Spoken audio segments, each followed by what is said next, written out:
kuliah di Zawiyah An-Nasiriyah di Kedah. Betul, Ustaz? Ya, jadi bertepatan dengan tajuk malam ini, iaitu adab penuntut ilmu dalam menghadapi isu akhir zaman. Kita akan tahu serba sedikit apakah yang sepatutnya yang dilakukan atau tidak boleh dilakukan oleh penuntut ilmu pada zaman kini dalam menelusuri kehidupan di akhir zaman ini. Jadi dengan itu dipersilakan kepada Fadilatul Ustaz Syekh Nazrul Nasir Hafizahullah untuk meneruskan program. Dengan segala hormatnya dipersilakan.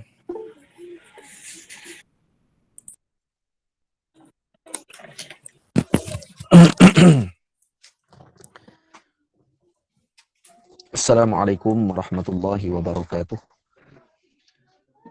Alhamdulillahi rabbil alamin. Wassalatu wassalamu ala asyrafil mursalin. Sayyidina wa nabiyyina Muhammad ibn Abdullah Rasulil Amin. Wa ala alihi wa ashabihi wa man tabi'ahum bi ihsanin ila yaumiddin. Subhanaka la ilma lana illa ma 'allamtana innaka antal alimul hakim. Rabbi syrah li sadri wa yassir li amri wahlul 'uqdatam min lisani yafqahu qawli. Rabbi yassir wa la tu'assir, Rabbi tamim bi khair wa ba'd. Yang saya muliakan lagi saya kasihi pengurusi majlis, Fadil Ustaz Ahmad, para pendengar yang dirahmati Allah Subhanahu wa taala sekalian, juga Ustaz Mushtaq yang turut bersama dengan kita pada malam ini, juga kepada pihak Liqa' Asy'ariyah yang sudi memberikan peluang pada saya pada malam ini untuk sama-sama dengan semua yang mengikuti majlis kita pada malam ini. Semoga Allah Subhanahu wa taala memberikan kebaikan, kefahaman kepada kita semua berkat junjungan besar Nabi kita Muhammad sallallahu alaihi wasallam. Sebelum itu izinkan saya untuk saya cari sesuatu sekejap ya, dalam 1 minit, kemudian kita sambung. Sekejap ya.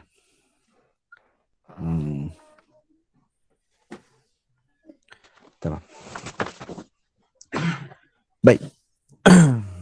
Hadirin yang dirahmati Allah Subhanahu wa taala sekalian, perbincangan kita pada malam ini adalah berkaitan dengan adab seorang penuntut ilmu bagi mendepani atau bermuamalah dengan akhir zaman.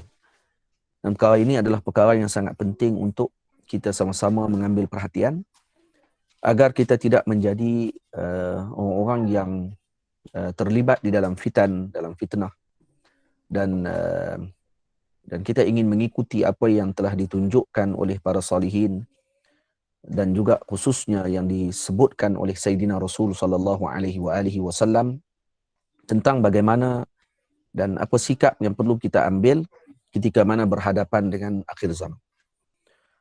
Dan disebabkan kerana zaman ini adalah zaman fitan, zaman semua orang ingin berbicara dan mengucapkan sesuatu walaupun tidak dipastikan perkara yang diucapkan tersebut, maka perlu bagi kita sebagai penuntut ilmu mengambil jalan yang telah ditunjukkan oleh Sayyidina Rasul sallallahu alaihi wasallam, ditunjukkan oleh para salihin yang terdahulu, bagaimana untuk bermuamalah dan juga bagaimana untuk mendepani perkara tersebut.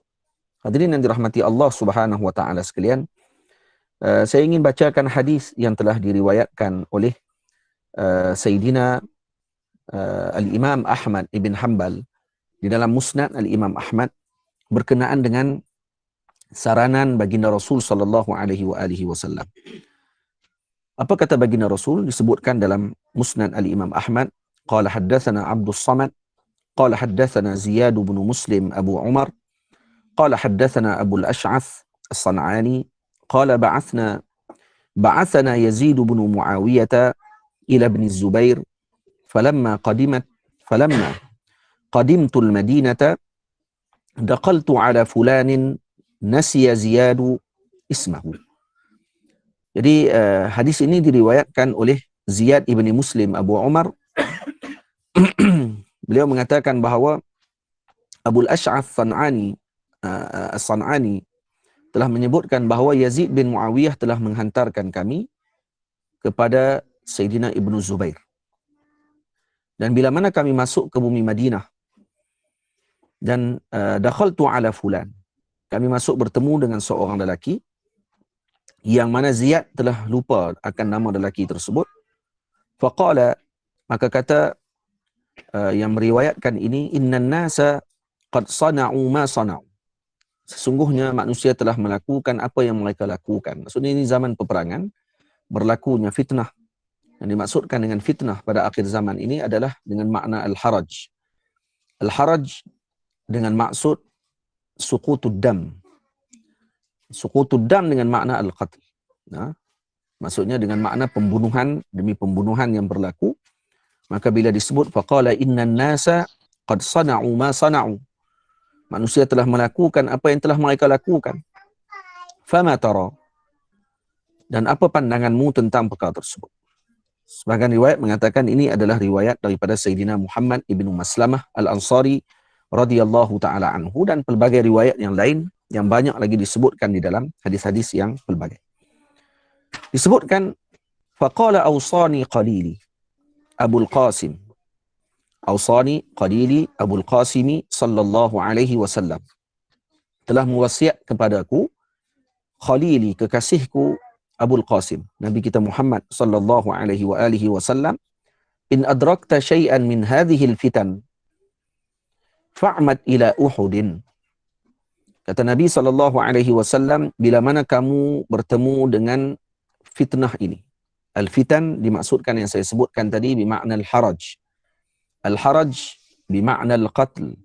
Al-qatlu bimakna suqutid dam.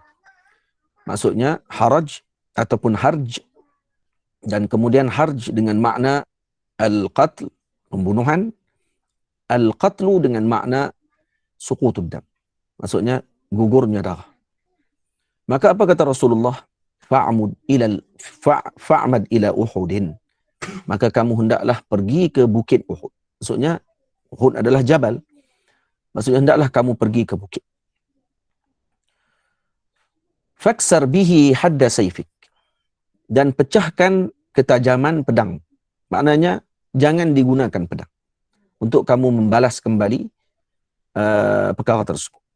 Thumma q'ud fi baitik, kemudian duduk di rumahmu. Maksudnya disuruh pergi ke bukit untuk apa? Bukan suruh duduk di bukit sekarang. Disebut dalam hadis ni, pergi ke bukit Uhud untuk patahkan pedang. Kemudian balik ke rumah. Duduk di rumah. Thumma q'ud fi baitik. Qala fa in dakhala 'alayka ahadun ila al-baiti faqum ila al-maqda'. Dan bila mana kamu masuk ke dalam rumahmu, kalau masuk ke dalam rumahmu seseorang, maka hendaklah kamu masuk, bangun dan masuk ke maqda'. Maqda' dalam riwayat yang lain disebutkan faqum ila musallak. Ataupun faqum ila darik. Dar dengan makna di sini ghurfah. Dalam bilikmu maksudnya. Masuklah ke dalam rumahmu, ataupun masuklah ke dalam bilikmu, ataupun masuklah ke dalam tempat musalla atau tempat ibadahmu. Fa in dakhala 'alaika al-maqda' fajsu 'ala rukbatayk. Dan kalau masuk juga orang tadi ke dalam tempat kamu duduk tersebut ataupun di dalam musallamu tadi, fajsu 'ala rukbatayk, dan hendaklah engkau menetapkan kakimu di bawah, maksud tidak menggerakkan tubuhmu. Wa qul bu bi ismi wa ismika fatakunu min ashabin nar wa dzalika jazaa'uz zalimin. Dan disebutkan di dalam hadis ini bahawa katakan kepada orang tersebut, bu bi ismi wa ismika fatakunu min ashabin nar.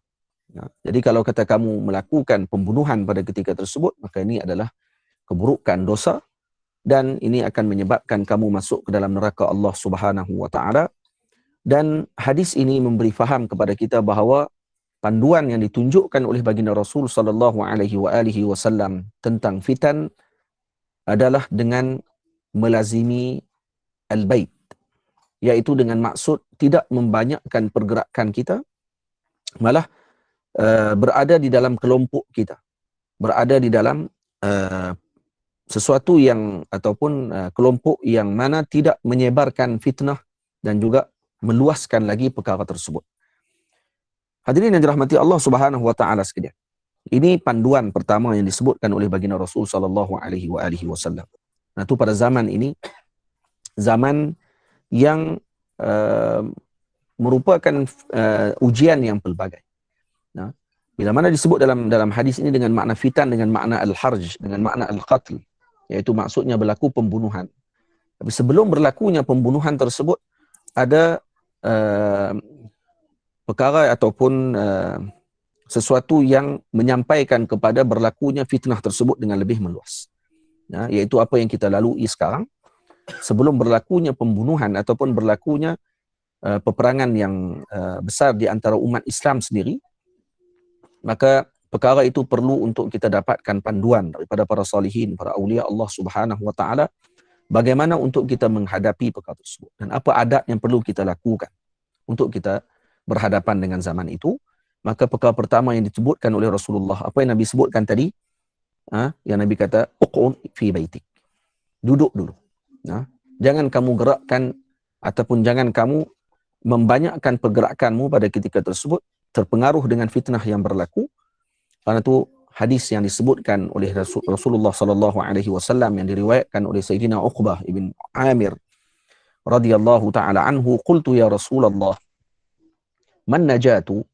Apakah kejayaan itu? Yani ma asbabun najah? Apakah sebab-sebab untuk mendapatkan kejayaan?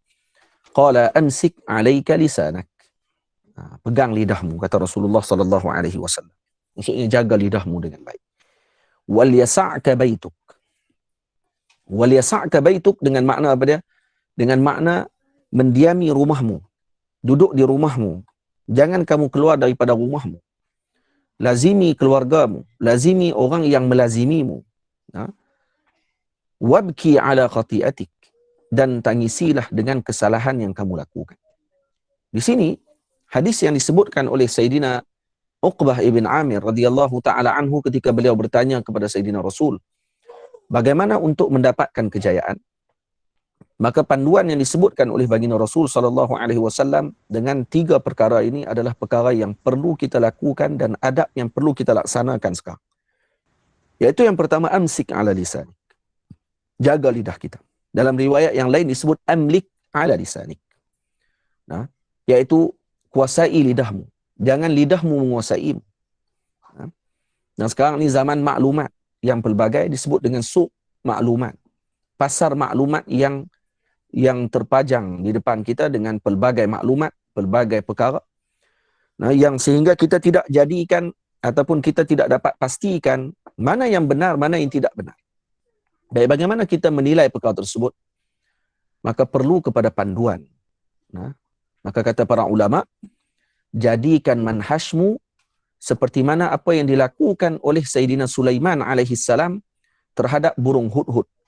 Ketika disampaikan satu maklumat kepada Sayyidina Sulaiman alaihi salam, maka apa sebutan Nabi Sulaiman alaihi salam? Coba kita perhati dalam surah An-Naml, apa yang disebutkan oleh Sayyidina Sulaiman ketika mana beliau bertemu dengan burung-burung. Dalam surah An-Naml ayat 20. A'udzubillahi minasyaitonir rajim. Wa tafaqqada at-tayra faqala ma li la ara al-hudhuda. Bila mana Nabi Sulaiman alaihi salam mengumpulkan kumpulan burung, kemudian Nabi Sulaiman bertanya, ma li la ara al-hudhuda? Mana aku tidak nampak hudhud, burung belatuk? Am kana minal ghaibin? Adakah dia di kalangan yang tidak hadir? Kata Nabi Sulaiman alaihi salam. Kemudian Nabi Sulaiman kata apa? La u'adzibannah azaban syadida. Demi sesungguhnya aku akan menyiksanya dengan siksaan yang berat. Au la azbahannah. Atau aku akan sembelihnya. Au la ya'tiyanni bisultanin mubin. Ataupun dia datang kepadaku membawa alasan yang jelas kenapa dia tidak hadir. Famakatha ghaira ba'idin. Tak lama kemudian setelah ghaibnya burung belatuk tadi, datanglah burung tadi bertemu dengan Sayyidina Sulaiman. Faqala ahattu bima lam tuhit bihi waji'tuka min saba'in binaba'in yaqin. Wahai Nabi Allah Sulaiman, aku dapat mengetahui secara meliputi perkara yang tidak diketahui oleh engkau. Iaitu aku datang daripada negeri Sabak, membawa khabar, berita yakni yang diyakini kebenarannya, kata burung hudhud ini. Kemudian kata burung hudhud, inni wajadtu imra'atan tamlikuhum wa utiyat min kulli syai'in wa laha 'arsyun 'azim. Aku dapati di sana ada seorang perempuan yang memerintah negeri Sabak dan dia diberikan dengan singgasana yang luar biasa. Wajadtuha wa qaumaha yasjuduna lisyamsi min dunillah wa zayyana lahumus syaitan a'malahum fasaddahum 'anis sabil fahum la yahtadun. Dan aku dapati kaum ini sujud kepada matahari dan mereka pula tidak menyembah Allah. Syaitan memperelokkan mereka dengan apa yang telah mereka lakukan dan menghalang mereka daripada jalan kebenaran. Kata Hudhud, alla yasjudu lillahi alladhi yukhrijul khaba'a fis samawati wal ardi wa ya'lamu ma tukhfuna wa ma tu'linun. Dan disebutkan oleh cerita Nabi burung Hudhud ni cerita kepada Sayyidina Sulaiman alaihi salam tentang apa yang mereka lakukan. Syaitan menghalang mereka untuk mereka sujud kepada Allah Subhanahu wa taala dan pelbagai perkara tadi. Kemudian Allahu la ilaha illa huwa rabbul arsyil azim. Dan kemudian apa kata Nabi Sulaiman alaihi salam? Qala sananzuru asadaqta am kunta minal kadhibin. Ini manhajnya Sulaiman alaihi salam. Nabi Allah Sulaiman alaihi salam tidak terus menerima khabarnya burung hudhud tersebut setelah mendengar perkhabaran yang panjang. Nabi Sulaiman tanya sikit saja. Kalau hudhud tidak datang dengan alasan yang kukuh, aku akan seksa dia. Ataupun aku akan sembelih dia. Melainkan kalau dia datang dengan bisultanin mubin, iaitu dengan alasan yang kukuh. Kemudian bila hudhud datang, dia cerita, saya jumpa dengan sekian, saya pergi sekian, saya jumpa gini, saya gini. Kemudian apa kata Nabi Sulaiman? Qala sananzur asadaqta am kunta minal kadhibin. Ini dipanggil oleh para ulama dengan manhaj Sulaimaniyan dipanggil. Maka kata ulama, ij'al manhajaka Sulaimaniyan.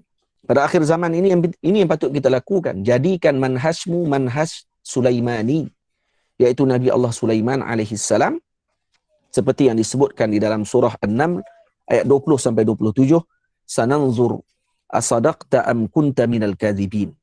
Kami akan perhatikan, kami akan tengok semula adakah kamu benar ataupun kamu di kalangan orang-orang yang menipu. Jadi sebab tu perkataan Nabi Sulaiman alaihi salam mengajar kepada kita sebenarnya bagaimana bermuamalah dengan khabar. Yang seperti yang berlaku pada waktu sekarang ini adalah khabar ini tidak lagi dilihat. Asadaqta sananzur asadaqta am kunta minal kadhibin.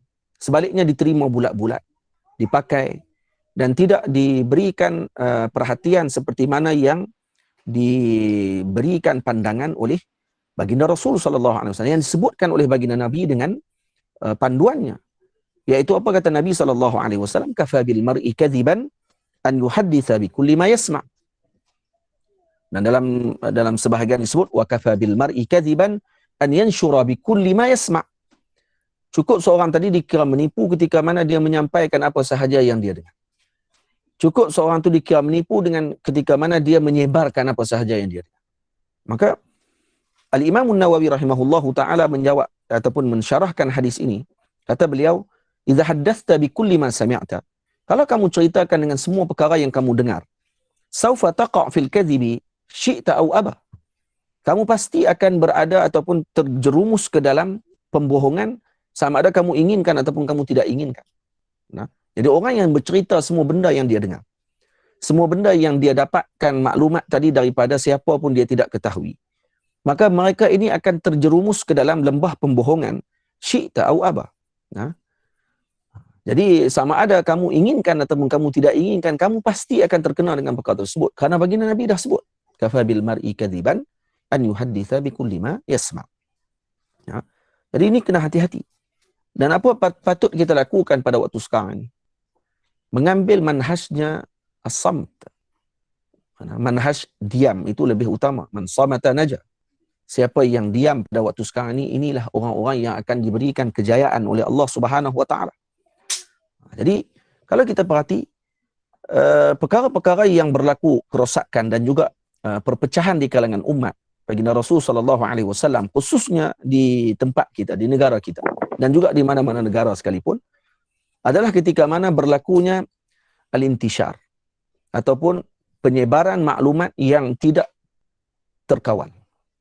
Nah, ini adalah perkara yang patut kita semua sebagai penuntut ilmu mengambil perhatian, melihat dengan sebenar-benarnya perkara tadi dengan sebaiknya, dan mengambil sikap bahawa lebih baik saya tidak tersalah tidak menyebarkan daripada tersalah menyebarkan. Nah, lebih baik saya tersalah tidak menyebarkan daripada tersalah menyebarkan. Nah, jadi kalau kita lihat dengan isya'ah ataupun dengan penyebaran perkara yang tidak sepatutnya berlaku pada waktu sekarang ini, berlaku dalam sirah baginda Rasul sallallahu alaihi wasallam, dan hasil daripada penyebaran perkara yang tidak pasti menyebabkan berlakunya kerosakan. Kisah yang berlaku kepada para sahabat Nabi ridwanullah alaihim ajma'in yang berhijrah ke Madinah, ke Habsyah. Hijrah baginda, para sahabat baginda Rasul berlaku sebanyak 3 kali. Hijrah ke Habsyah berlaku 2 kali. Hijrah ke Madinah Al-Munawwarah berlaku sekali. Hijrah ke Habsyah yang kali pertama, apa yang berlaku? Dimana kita sedia maklum dalam sirah.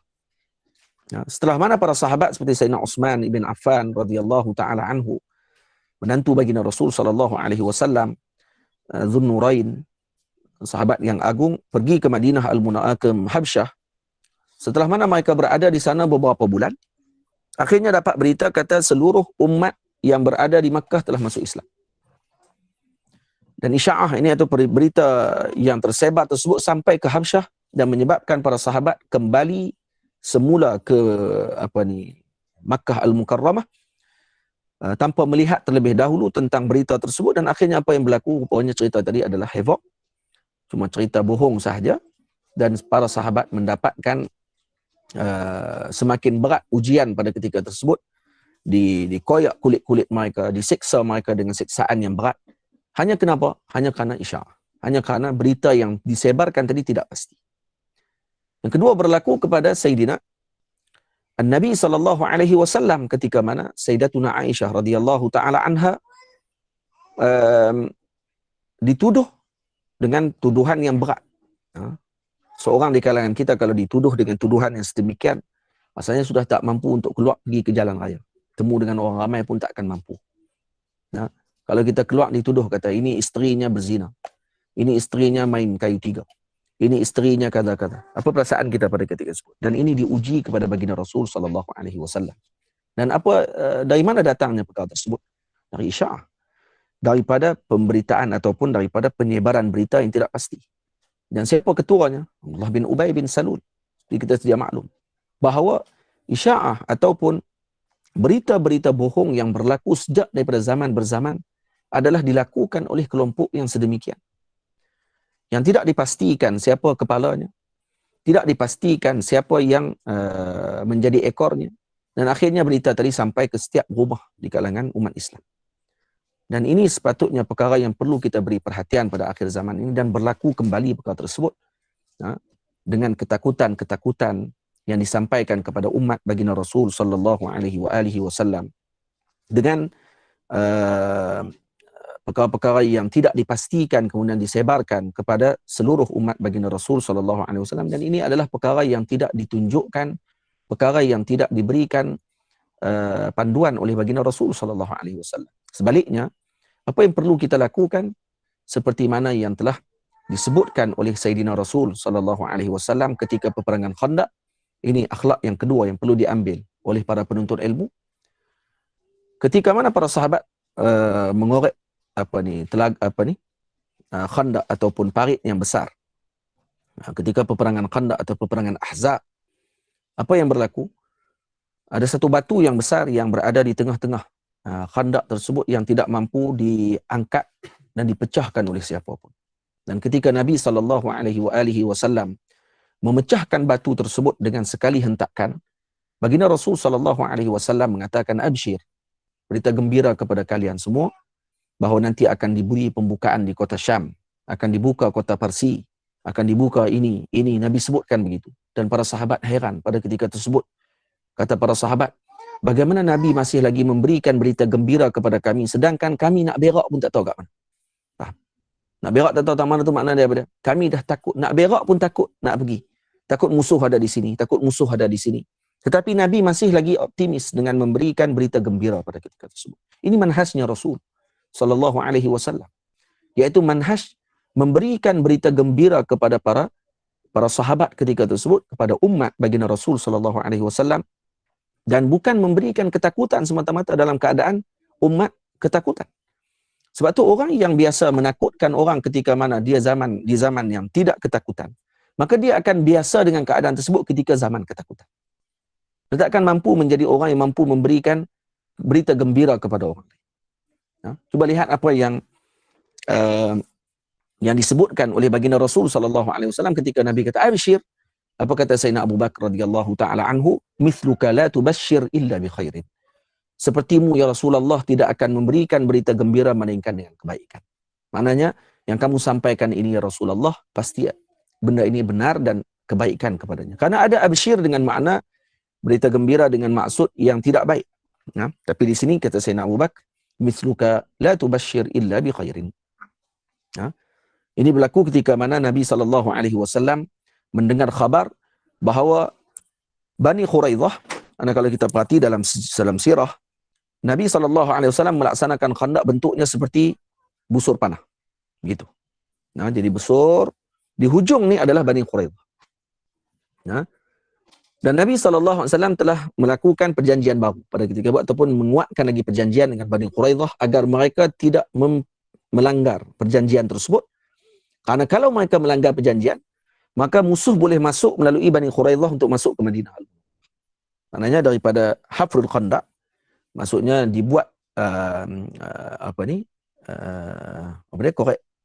korek parit tadi yang besar tadi, yang tidak mampu dilangkah oleh kuda-kuda musyrikin, yang kerana luasnya khandaq tersebut, panjangnya sampailah kepada Bani Quraidah terberhenti di situ. Tak boleh lagi untuk dikorek di situ kerana ini perkampungan. Jadi, baginda Nabi SAW mengutuskan para sahabat, sebahagiannya pergi ke, kalau tak silap Sayyidina Sa'ad bin Abi Waqqas, kalau tak silap saya lah. Dan juga ada 2 orang lagi sahabat diutuskan pergi ke sana untuk tajdid semula al-wathiqah. Perjanjian dengan kelompok Bani Quraidah, berjanji dengan mereka agar mereka tidak mengkhianati perjanjian dengan Rasulullah sehingga musuh boleh masuk daripada rumah-rumah mereka. Masuk daripada rumah mereka datang ke Madinah Al-Munawwarah. Maka mereka mengakui bahawa mereka tetap dengan perjanjian dengan Rasulullah, kami akan bersama dengan Nabi SAW, kami tidak akan melangkaui perkara tersebut. Tapi bila mana didengar kisah ataupun berita bahawa Bani Nadir dan juga kelompok-kelompok Yahudi yang lain telah berpaling tadah pada ketika tersebut daripada perjanjian, Bani Quraidah juga didengar oleh baginda Rasul menyampaikan ataupun disampaikan kepada Nabi bahawa mereka juga melakukan ghadar ataupun penipuan kepada Rasulullah SAW, mengkhianati perjanjian tersebut. Apa yang Nabi buat? Nabi terus serang Bani Quraidah? Tak.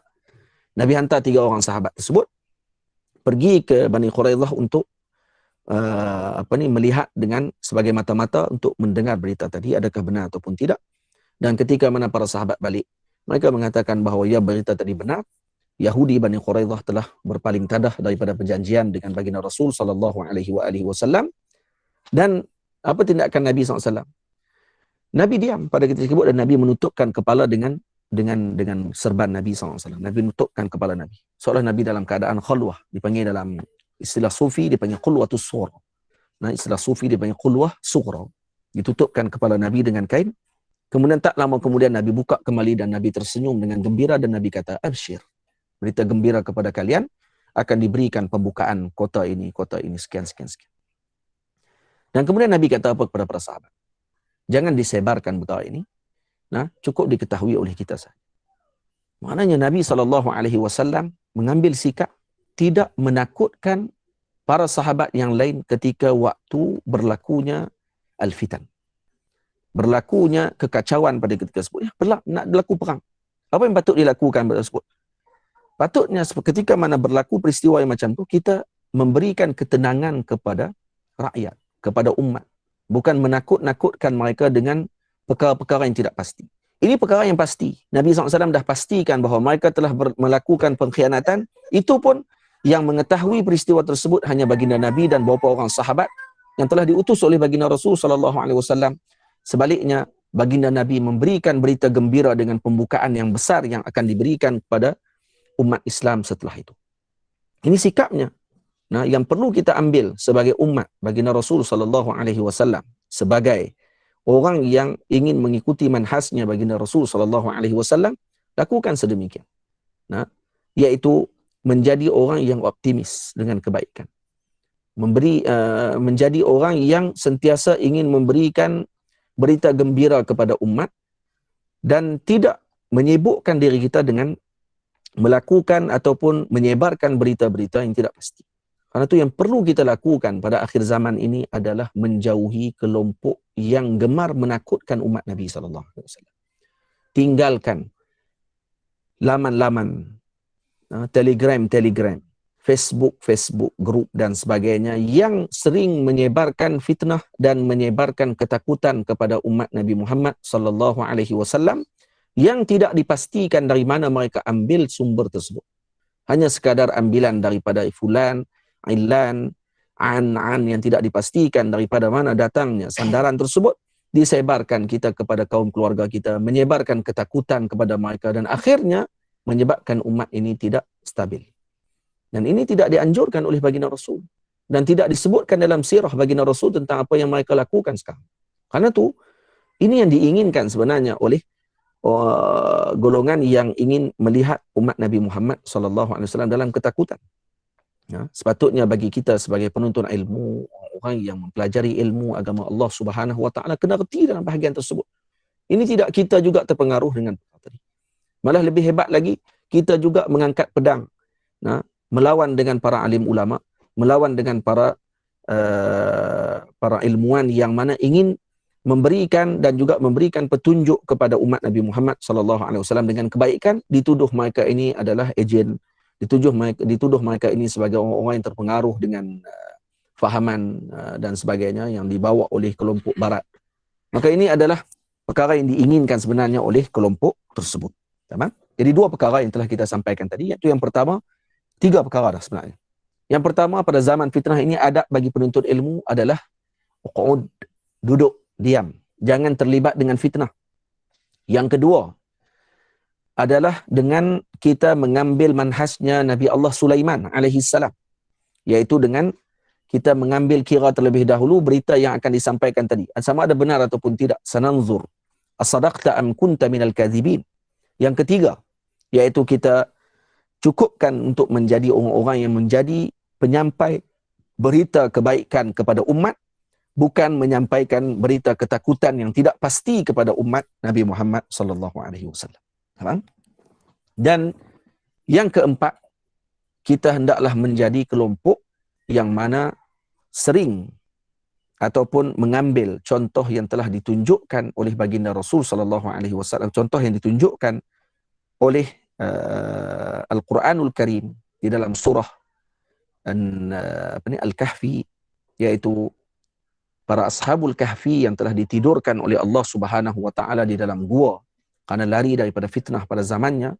Maka pada akhir zaman ini juga para penuntut ilmu perlu mencari kelompok teman untuk mereka sama-sama tidur daripada fitnah di dalam gua, yaitu al-bait ataupun al-masjid ataupun musalla ataupun tempat pengajian ataupun apa sahaja yang dinamakan untuk kita menimba ilmu, menutup pandangan mata kita daripada fitnah yang berlaku.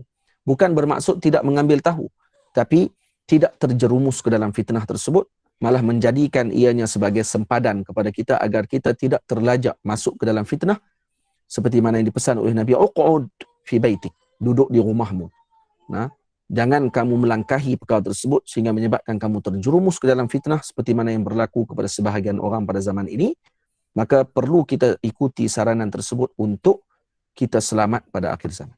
Ini baru 4 saranan, dan bila mana dibaca surah Al-Kahfi, kerana itu baginda Rasul sallallahu alaihi wasallam berpesan bahawa surah Al-Kahfi perlu diamalkan untuk kita mengelak daripada fitnah Dajjal, kerana di dalam surah Al-Kahfi terdapat panduan-panduan yang besar yang telah diberikan oleh Allah Subhanahu wa taala daripada kisah Ashabul Kahfi, Ashabul Jannatain, kisah Nabi Allah Musa dengan Nabi Allah Khadir alaihi salam, kisah Sayyidina Iskandar Zulqarnain.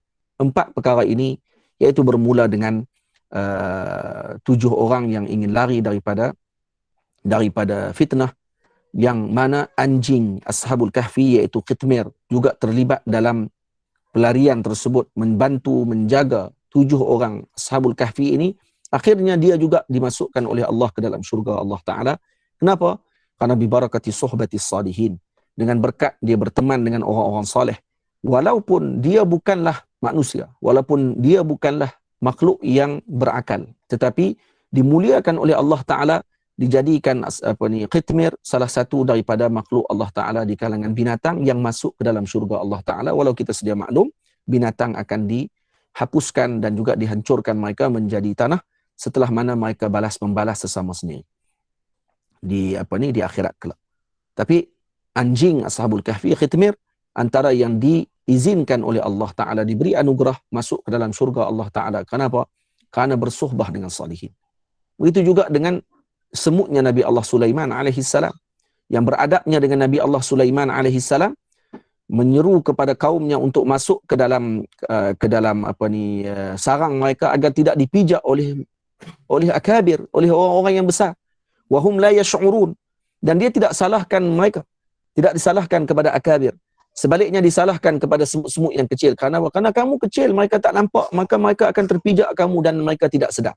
Maksudnya, karena mereka ni tak erti dan tidak, dia tak sebut begitu. Dia kata karena mereka tidak sedar, karena kamu kecil. Maka disalahkan kepada kaumnya, tidak disalahkan kepada akabir di kalangan tentera Nabi Allah Sulaiman alaihissalam. Maka Nabi Sulaiman alaihissalam tertawa gembira dengan apa yang disebutkan oleh ataupun kagum dengan apa yang disebutkan oleh semut tadi. Kenapa? Karena adabnya yang luar biasa menyebabkan semut ini juga dimasukkan oleh Allah dalam syurga. Kesemuanya dengan apa? Dengan adab. Nah, semuanya dengan adab. Walaupun mereka tidak berakal. Kalau tak berakal, dengan adab mereka masuk syurga Allah Ta'ala. Bagaimana dengan kita yang berakal? Berakal, mengaji pula tu.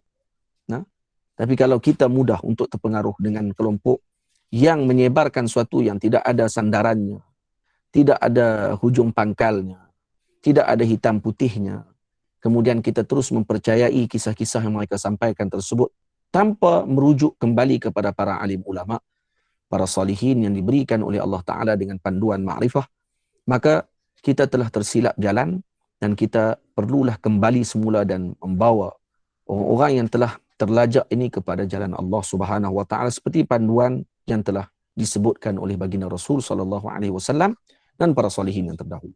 Yang kedua, kisah berkenaan dengan Ashabul Jannatain, orang yang terfitnah dengan harta. Ketiga, cerita berkenaan dengan Nabi Khadir dan Nabi Allah Musa alaihissalam tentang adab dengan ilmu, di antara kisah yang terpanjang di dalam surah Al-Kahfi.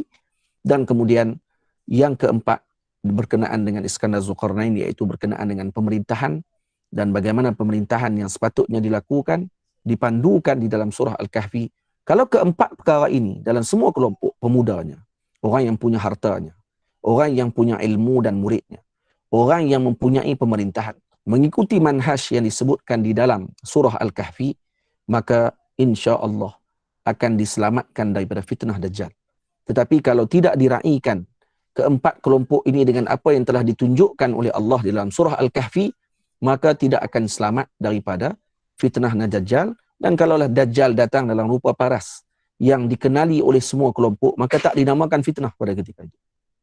Kalaulah akhir zaman ini datang dalam bentuk yang zahir di depan mata kita, tak akan berlaku fitnah pada akhir zaman.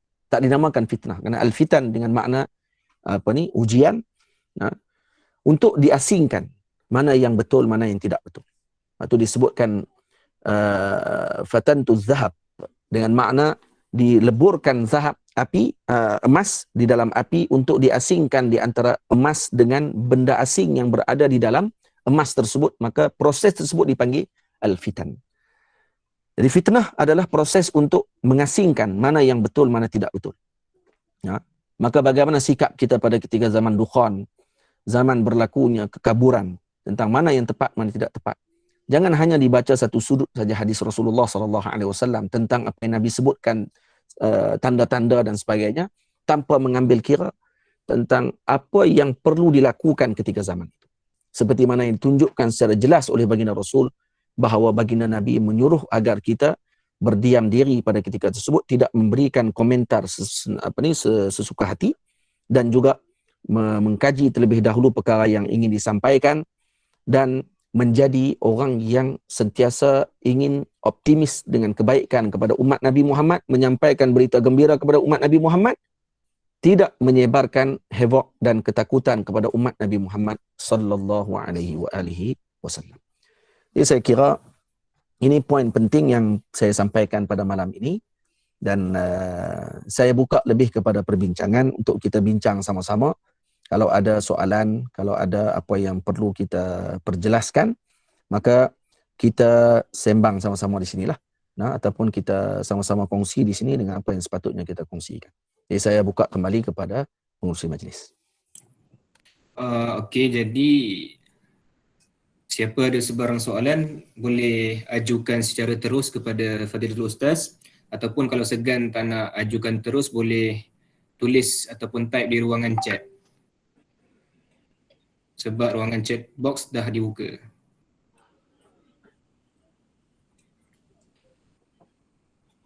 Siapa ada soalan boleh buka mic lah.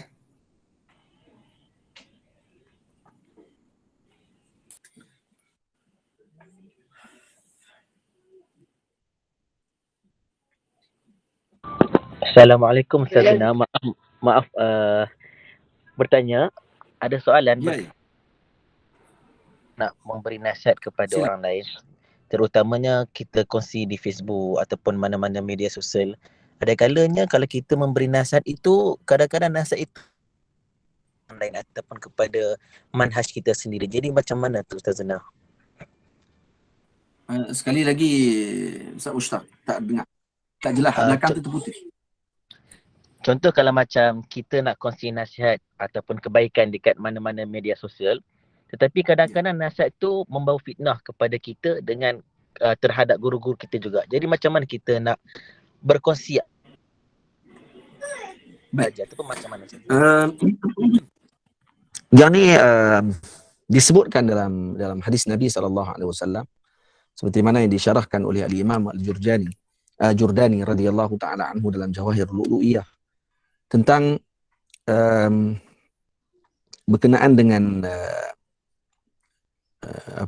hadis yang menyebutkan tentang diam itu, kalau kata macam mana hadisnya dalam Matan Arba'in, ingat tak?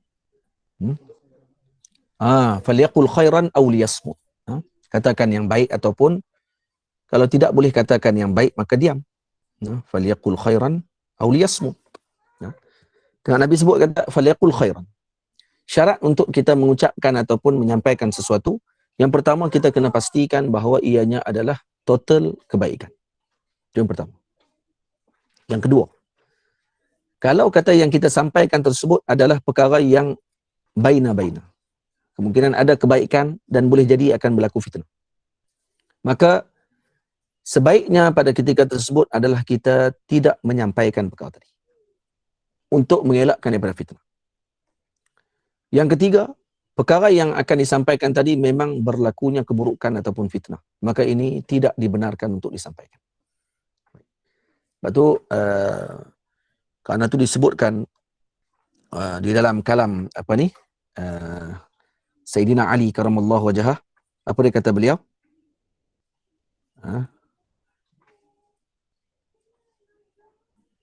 Apa kata dia? Dia kata laisa kullu ma yu'raf yuqal. Laisa kullu ma yu'raf yuqal. Bukan semua perkara yang kita ketahui kita sampaikan. Wa laisa kullu ma yuqalu hadara ahlu. Dan bukan semua perkara yang kita sebutkan tadi hadara ahlu, telah sampai pada ahlinya, maksudnya sesuai pada ahlinya. Wa laisa kullu ma hadara ahlu hana waqtu. Bukan semua yang ahlinya berada pada ketika tersebut telah hadir ahlinya, hana waqtu, sampai waktunya. Wa laisa kullu ma hana waqtuhu sahha qawluh. Bukan semua juga yang telah sampai waktunya benar pada apa yang disampaikan pada kita. Perkataan ini perkataan yang sangat mahal, yang disebutkan oleh Sayyidina Ali karamallahu wajhah. Jadikan ini sebagai panduan kita, sebagai orang yang nak menyampaikan, orang yang nak memberikan panduan. Sampaikan ucapan Sayyidina Ali ini selalu disebut oleh Maulana Al-Imam Ali Jum'ah hafizahullah ta'ala, perkataan ini kepada para murid beliau, laisa kullu ma yu'raf yuqal, walaysa kullu ma yuqal hadara ahluh, walaysa kullu ma hadara ahluhu hana waqtuh, walaysa kullu ma hana waqtuh sahha qawluh. Ini adalah panduan yang besar yang sepatutnya kita sama-sama ambil perhatian tersebut. Silakan. Ustaz, ada soalan. Assalamualaikum Ustaz, Ana nak bertanya, kalau yang jangan menakut-nakutkan orang tu tadi, kalau kita macam share peringatan, contoh macam kita share kalau tentang azab Allah semua tu, boleh ke? Maksudnya jangan menakutkan tu macam mana Ustaz? Baik. Ana kurang faham. Boleh. Baik. Maksud menakutkan. Maksudkan kita bincang sekarang ni pada waktunya. Waktunya pada sekarang ni kita bincang tentang akhir zaman. Jadi yang saya maksudkan tadi adalah dengan perbincangan kita lah, bukan semua benda. Kita tengah duk bincang pasal akhir zaman sekarang. Kemudian apa yang saya bincangkan sekarang ni, jangan menakutkan apa semua lagi. Maksudnya adalah jangan menakutkan tentang perkara yang tidak pasti pada akhir zaman ni. Nah, tentera Cina dah ada dekat Laut Cina Selatan, tentera Amerika dah mai daripada Amerika. Memanglah tentera Amerika mai daripada Amerika, takkan tentera Amerika mai daripada Cina, kan? Jadi tentera sana mai, tentera sini mai, kemudian mereka dah duduk berkumpul di laut, kan, dengan kapal laut. Memang sungguhlah dengan kapal laut mestilah di laut, kan? Jadi semua benda tu disampaikan untuk apa disampaikan tadi perkara tadi. Kita ni general pertahanan, Menteri Pertahanan Malaysia, yang kita boleh tahu semua perancangan daripada perkara tersebut. Kita tak pasti, tak perlu sampaikan. Cukup kita diam ketika tersebut. Itu maksud jangan menakut-nakutkan. Kemudian disebutkan pula, kata ini akan berlaku maja'ah, kelaparan. Ini akan berlaku kata. Tak, bukan maksud saya tidak boleh kita sampaikan apa yang disebutkan oleh ulama dalam kitab. Contoh seperti dalam Tajul Muluk dan sebagainya. Sampaikan, tidak ada masalah. Cuma jangan ditambah dengan perkara yang tidak pasti. So kita pula tambah lagi maklumat yang lain yang tidak pasti, seolah-olah macam ini membenarkan perkara tersebut. Sedangkan itu hanyalah sebagai bacaan ataupun bukan kita katakan sebagai macam seolah-olah kita katakan macam ramalan, pada ketika sebut ramalan, macam ramalan kaji cuaca yang kemungkinan boleh jadi, kemungkinan tidak boleh jadi. Seolah-olah macam tu. Nah, dan kita pegang kata, ya ini kalam salihin, kalam awliya dengan pandangan mereka daripada ilmu falak dan sebagainya. Cukup kita bahas tentang masalah tersebut. Tak perlu untuk kita nak takutkan lagi umat tadi dengan perkara-perkara yang tidak sepatutnya. Yang sepatutnya disibukkan umat pada sekarang ini adalah dengan amal, dengan ilmu, suhbah salihin, duduk dengan banyakkan salawat dan sebagainya. Tapi bila mana kita takutkan dahulu mereka, dan kita sudah ketahui bahawa mereka ini adalah umat ini adalah orang yang pelbagai kelompoknya, ada yang lemah imannya, dan mereka tidak lagi mendengar tentang amal. Hakikat mereka akan mengikut kepada dengan apa yang mereka takutkan tersebut, dan akhirnya terbina mereka dengan ketakutan demi ketakutan, dan mereka akan kaitkan dengan segala perkara dengan ketakutan yang mereka telah i'tiqadkan tersebut. Jadi bukan kita tidak boleh sebarkan tentang apa yang telah disebut oleh Nabi tentang azab neraka, menakutkan umat tadi dengan dosa yang mereka lakukan. Bukan itu maksud saya. Maksud saya sekarang ni perbincangan kita tentang akhir zaman. Allahuakbar. Ada lagi? Ada Ustaz. Sila. Waalaikumsalam. Assalamualaikum Syekhuna. Saya nak tanya apa nasihat Syekhuna pada kami macam tentang persiapan akhir zaman. Ada setengah orang yang buat persiapan secara fizikal, simpan emas, pindah ke tempat beli tanah di kawasan pedalaman kan. Sebagian bagi mereka yang mampu tu baguslah kan. Mungkin perkara tu bagus, tapi bagi orang yang tak mampu, macam manakah sebenarnya persiapan yang perlu dilakukan untuk menghadapi akhir zaman ni? Soalan yang bagus. Sebab sekarang ni saya pernah baru ni pergi ke Pahang. Saya pergi ke Pahang baru ni, dan ketika di Pahang di Janda Baik, ada beberapa orang kenalan saya di Janda Baik beritahu kata dah ramai dah orang pakat nak beli tanah di Janda Baik. Kerana di atas bukit Dajjal tidak akan datang. Dajjal tak akan datang ke atas bukit. Jadi dia beritahu dah perancangan Dajjal sekarang ni. Jadi Dajjal pun jadi pening sekarang sebenarnya. Dajjal pun dah makin pening sekarang sebab perancangannya banyak orang tahu. Jadi semua ni adalah salah satu daripada bentuk kefahaman yang salah yang dibawa oleh sebahagian orang. Baik, masalah kita nak mengambil tentang pandangan fizikal dan sebagainya, ataupun ada mengambil tindakan fizikal, pindah ke kampung, pindah ke pendalaman, pindah ke gunung dan sebagainya. Kadang-kadang mereka menggunakan hadis dengan maksud literal. Sedangkan hadis baginda Rasul SAW tidak akan bercanggah dengan zaman. Takkan semua orang pakat pindah ke gunung, habis tinggal negara. Jadi apa? Negara zombie. Ya. Jadi apa ni, cuba tengok dalam hadis tadi yang Nabi sebutkan. Awsani Khalili, Abul Qasim. Apa Nabi kata? Uqud, ataupun Nabi kata uqud fi baiti. Tak sebelum tu Nabi kata pergi ke gunung Uhud. Tujuan apa pergi ke gunung Uhud? Duduk di gunung Uhud? Tidak. Pergi ke gunung Uhud, pecahkan pedangmu. Maksudnya bawa pedangmu tadi. Yang pedang tadi biasanya berada bersama dengan para sahabat Nabi ridwanullah alaihim ajma'in. Ini senjatanya mereka. Maksudnya pergi ke tempat yang jauh, pecahkan senjata kita yang boleh untuk memecahkan umat Nabi SAW. Maksudnya jangan kita bawa senjata kita. Ini sekarang senjata di depan mata kita. Nih, Facebook, Instagram, YouTube dan sebagainya, untuk kita bawa ini sebagai senjata untuk kita memecahkan umat Nabi Muhammad SAW. Tak jauh-jauh. Maksud bukan tak jauh-jauh, maksudnya kita lemparkan semua handset kita, semua gadget kita ni. Tidak. Dengan makna kita tidak terlibat dengan fitnah tersebut. Dan kemudian apa yang Nabi kata? Ukhun fi baitik. Duduk di rumahmu. Rumah kamu sekarang. Dan Nabi tak kata ukhun fi baitika fil Madinah faqat. Duduk di rumahmu di Madinah sahaja. Tak. Nabi tak suruh pindah ke Madinah Al-Munawwar. Dan Nabi kata ukhun fi baitik. Cuba tengok. Hadis Nabi SAW adalah manhajul hayat.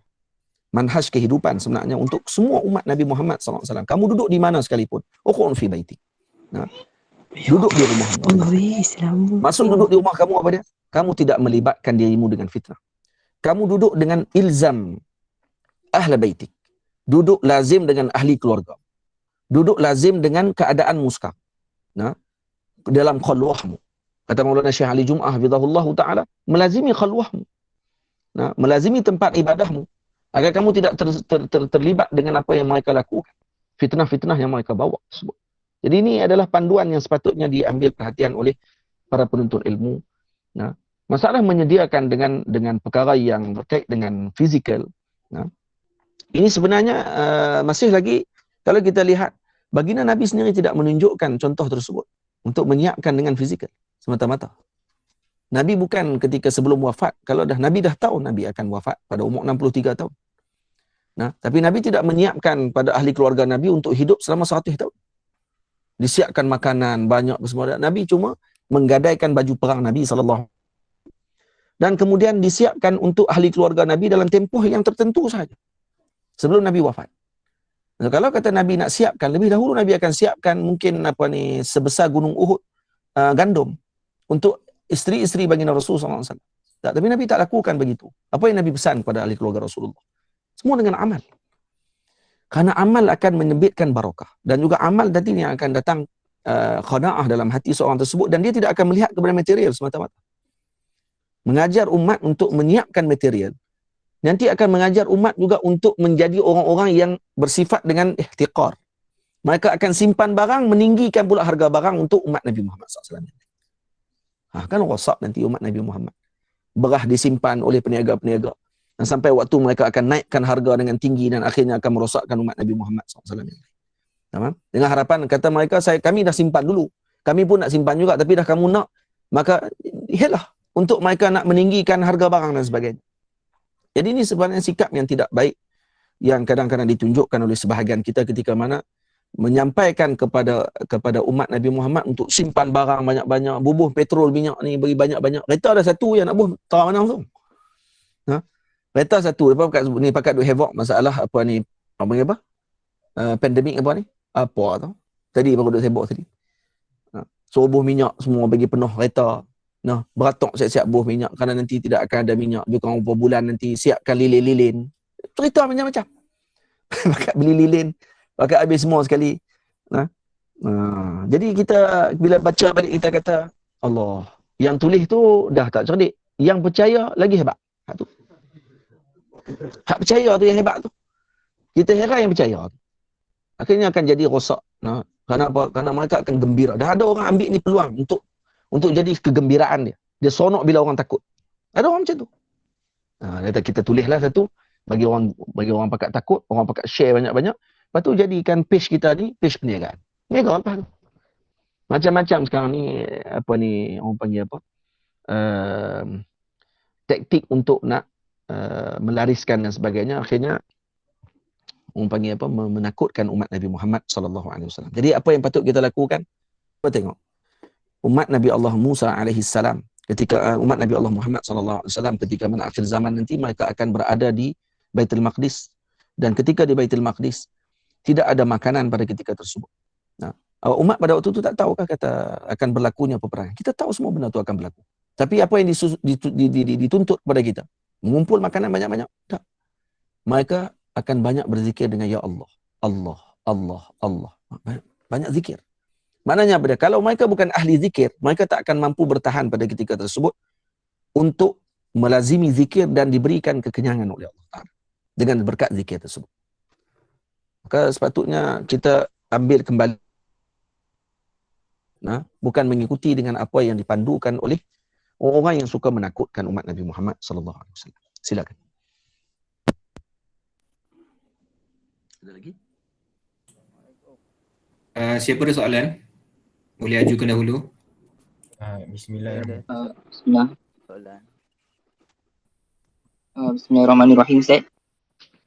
Izinkan saya bertanya tentang konteks dalam Malaysia.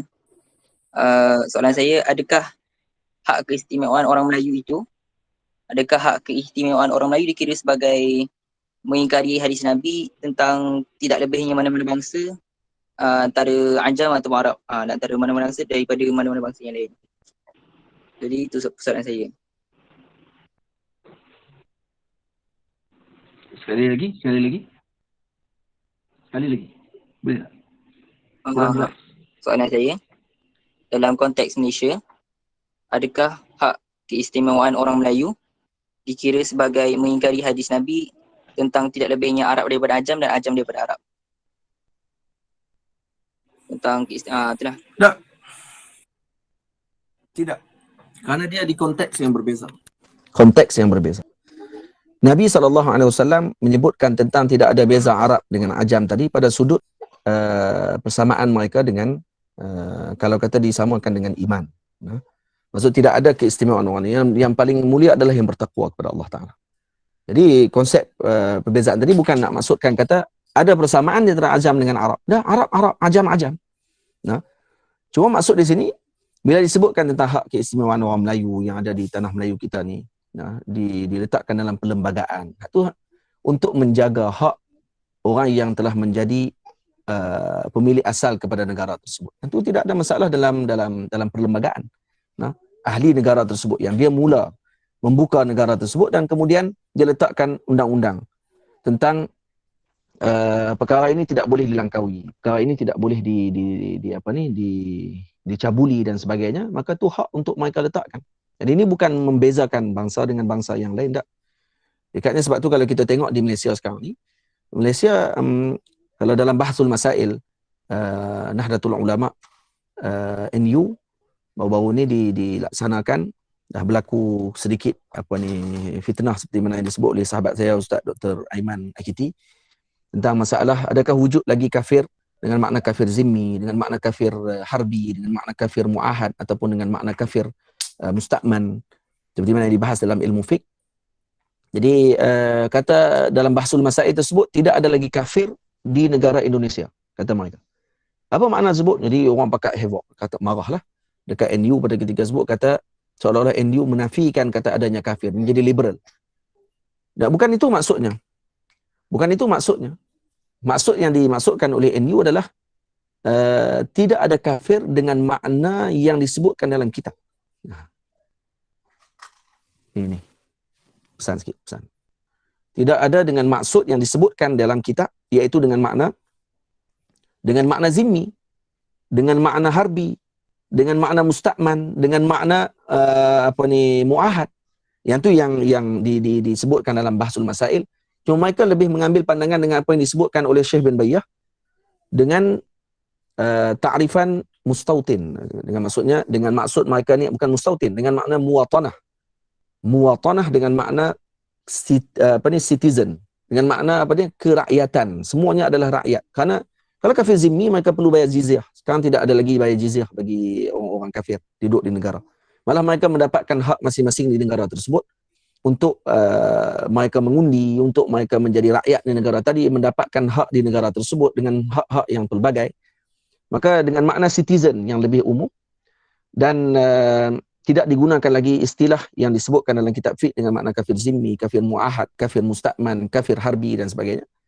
Maka ni istilah yang dipelopori oleh Maulana Syekh bin Bayyah, juga disebutkan oleh Maulana Syekh Ali Jum'ah hafizahullah taala tentang masalah tersebut. Jadi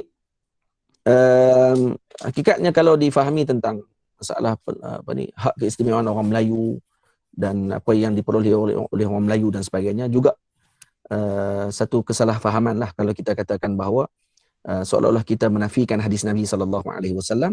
Tidak ada beza di antara Arab dengan Ajam. Tamam. Sila.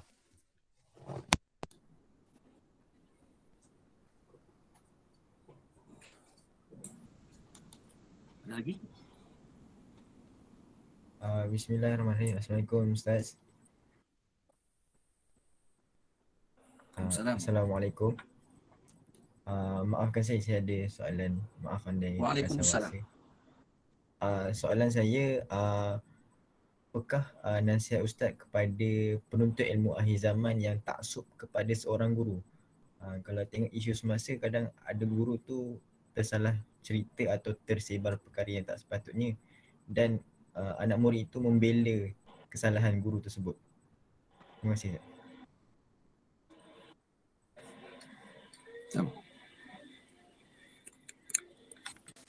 Baik.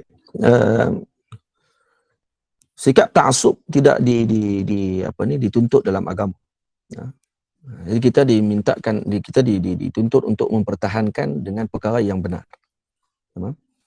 Jadi bukan hanya pertahankan dengan atifi semata-mata. Di mana-mana apa sahajalah, maksudnya bukan pada isu-isu yang tertentu. Mana-mana pihak sekalipun. Yang kita pertahankan adalah pada sudut kebenaran yang dibawa, bukan dengan atif, dengan perasaan kita terhadap guru tersebut, kecintaan kita kepada seseorang untuk kita membenarkan apa sahaja yang diucapkan ataupun semua perkara yang disampaikan tadi dipertahankan walaupun kalaulah terdapatnya kesilapan dengan perkara tersebut. Itu satu lah. Cuma kalau perkara yang disampaikan tersebut mungkin dipandang oleh sebagian orang tu satu kesilapan, satu lagi pihak mengandang bahawa ianya masih lagi berlaku perbincangan dan perlu kepada kefahaman.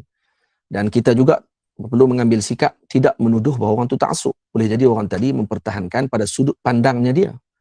Maka kita raikan. Seperti mana kita tak bersetuju, kita kena terima juga untuk orang yang lain bersetuju dengan perkara tersebut. Maka insya-Allah akan jadi harmoni. Sekarang ni yang menjadi masalahnya ketika mana orang tadi tidak bersetuju dengan pandangan kita, kita tuduh orang yang bersetuju dengan pihak tersebut dikatakan ta'assub. Manakala yang bersetuju dengan kita barulah kita kata ini baru tidak ta'assub. Ini sebenarnya hakikatnya orang yang menuduh tadi sebenarnya dia sendiri membawa ainu ta'assub. Nah, hakikatnya nak bawa kepada diri dia sendiri sebenarnya.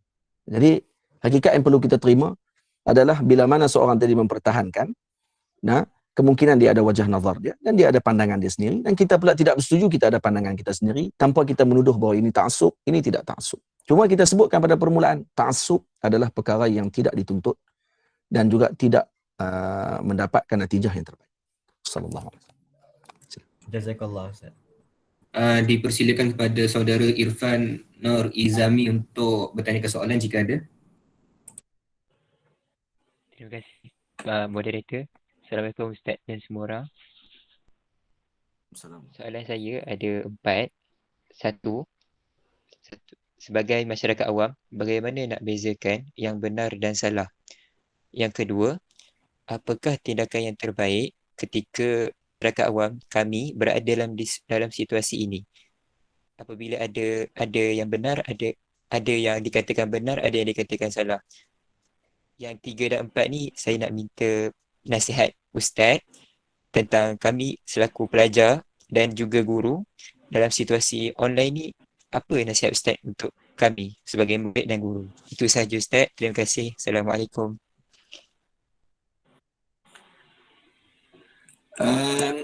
Tapi sebab ada 4 soalan, kalau saya terlupa lagi tolong ingatkan.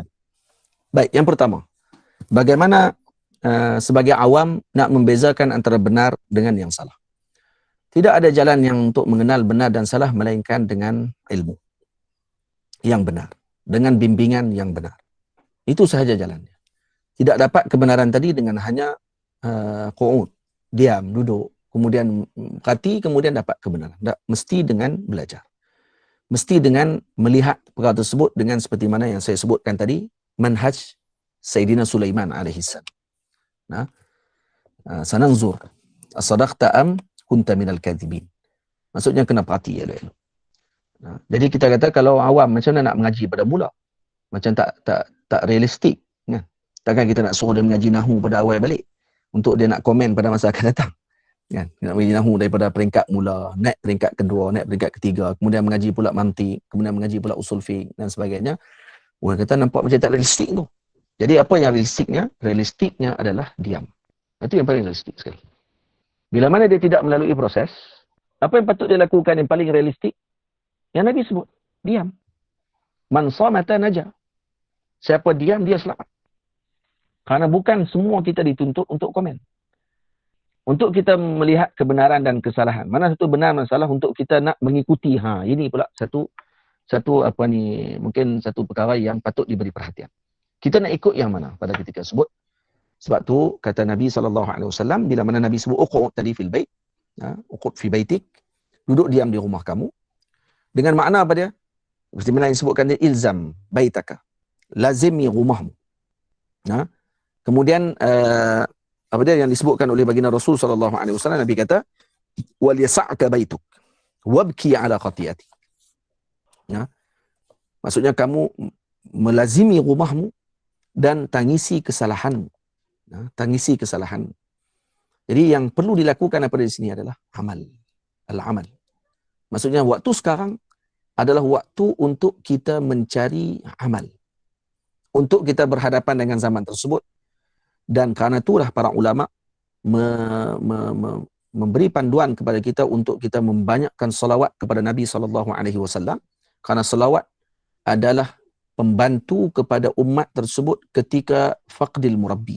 Ketika tidak adanya murabbi, maka selawat yang akan menjadi pembantu dan akan menjadi faisal tafriqah sebagai pembeza di antara yang benar dengan yang tidak benar, berkatnya selawat kepada Nabi SAW.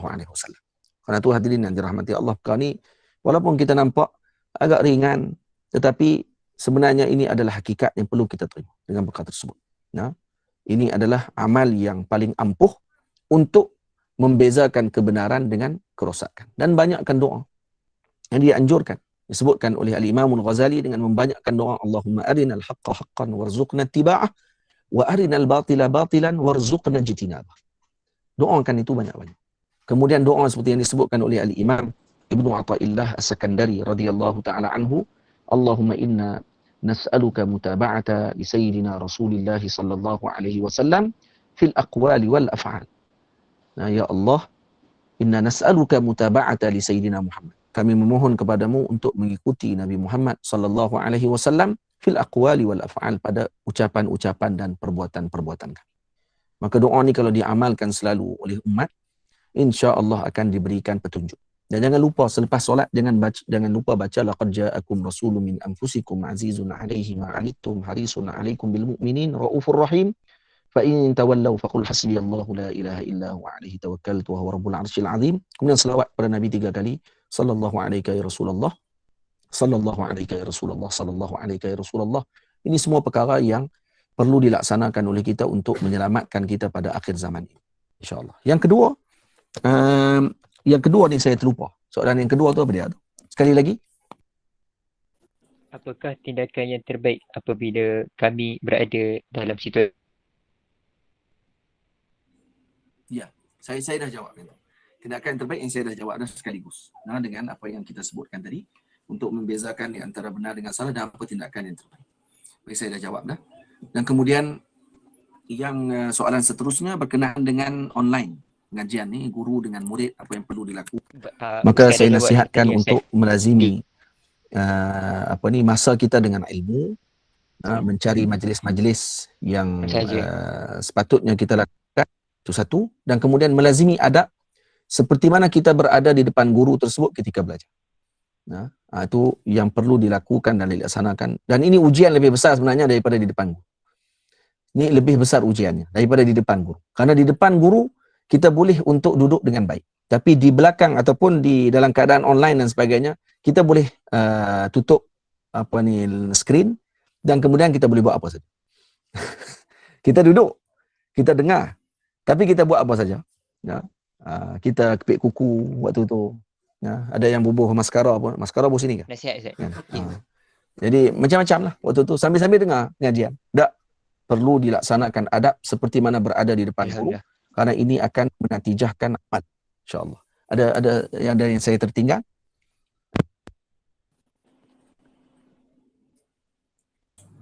Tak ada Ustaz. Tak ada Ustaz. Alhamdulillah. Terima kasih Ustaz.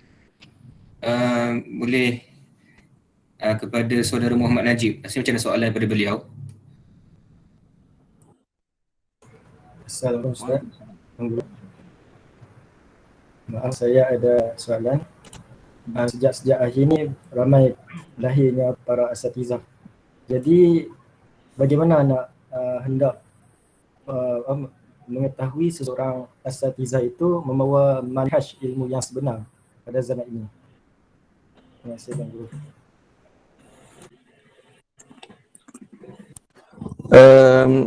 Kebanjiran para pendakwah ini ada pro dan kontra. Kalau yang terlibat ataupun berada di lapangan tersebut adalah orang yang melalui proses yang sepatutnya dilalui, maka ini adalah rahmat kepada umat Nabi Muhammad SAW. Tapi sebaliknya berlaku ketika mana mereka tidak melalui proses, hanya berbekalkan dengan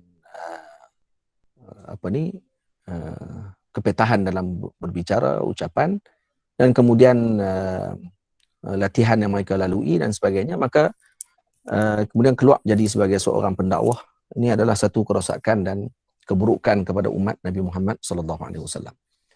Jadi macam mana kita nak tahu mana yang betul, mana yang tidak betul, mengikuti manhaj yang tepat ataupun tidak, adalah dengan soalan. Bertanya kepada para guru yang lebih berpengalaman, adakah orang ini sesuai untuk kita pelajari ilmu dengannya ataupun tidak.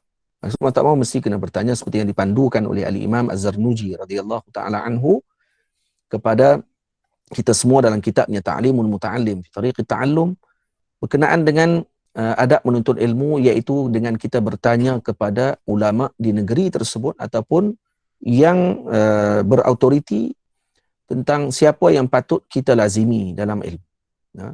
Atau kena bezakan antara ada orang yang dia suka untuk hanya sebagai halwa telinga mendengar, dan ada orang untuk mengambil sebagai manhaj kehidupannya, sebagai seorang murid, sebagai seorang yang ingin melangkahi ataupun melalui proses pendidikan yang sepatutnya, maka perlu bagi mereka untuk bertanya kepada yang berkeahlian siapa yang patut mereka datangi dan mereka berteleku di depannya untuk menuntut ilmu. Dan kalau sekadar untuk mendengar ceramah dan sebagainya, ini kita tak kisah.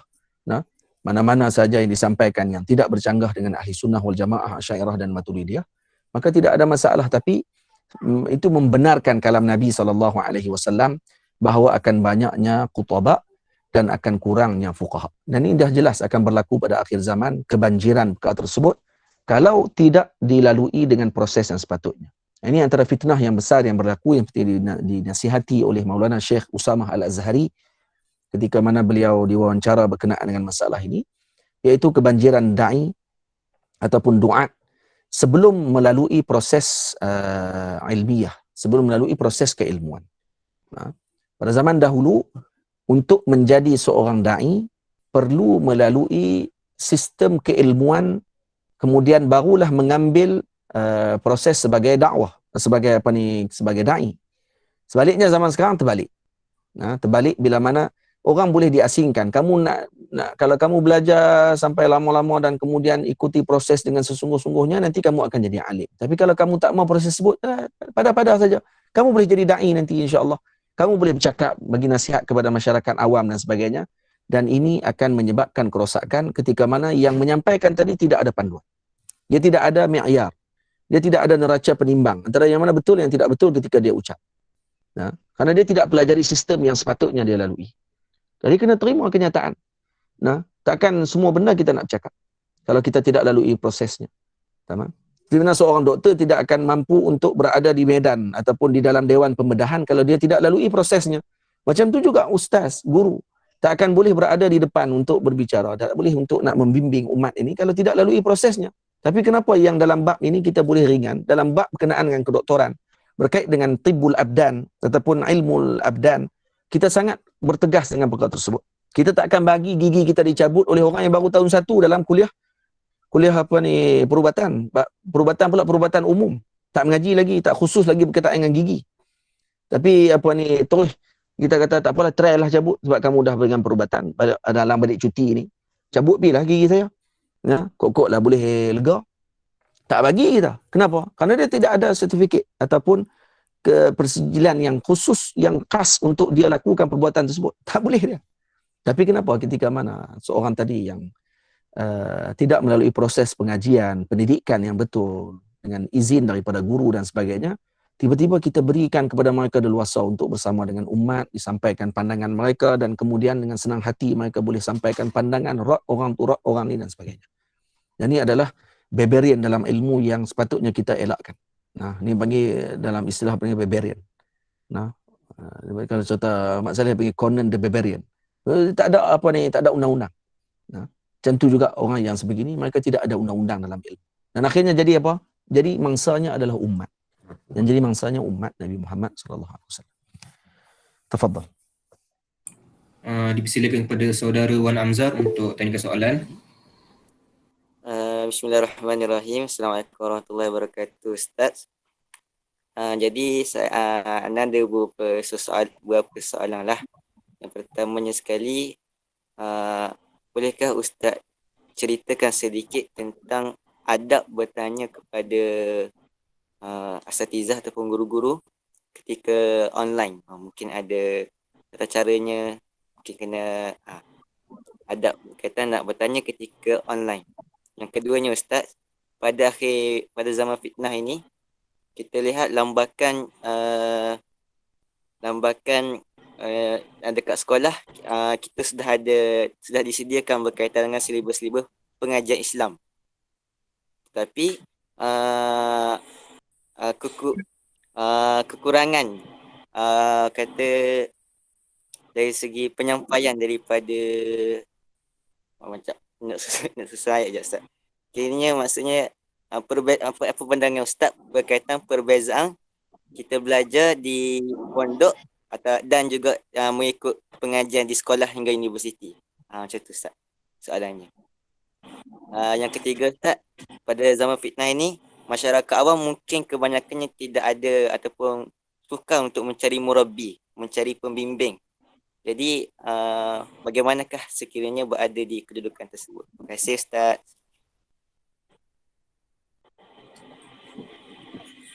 Baik.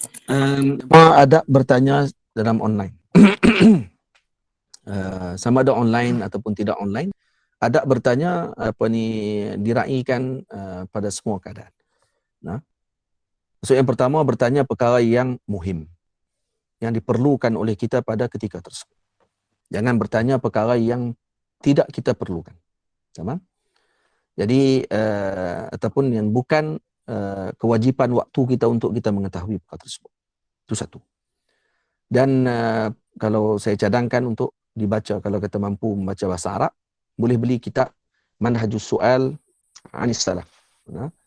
Indas Salaf. Minta maaf. Manhajus Salaf fi Su'ali Anil Ilm. Minta maaf. Itu tajuknya. Manhajus Salaf fi Su'ali Anil Ilm. Karangan Al-Imam Al-Syekh Abdul Fattah Abu Ghuddah rahimahullahu ta'ala.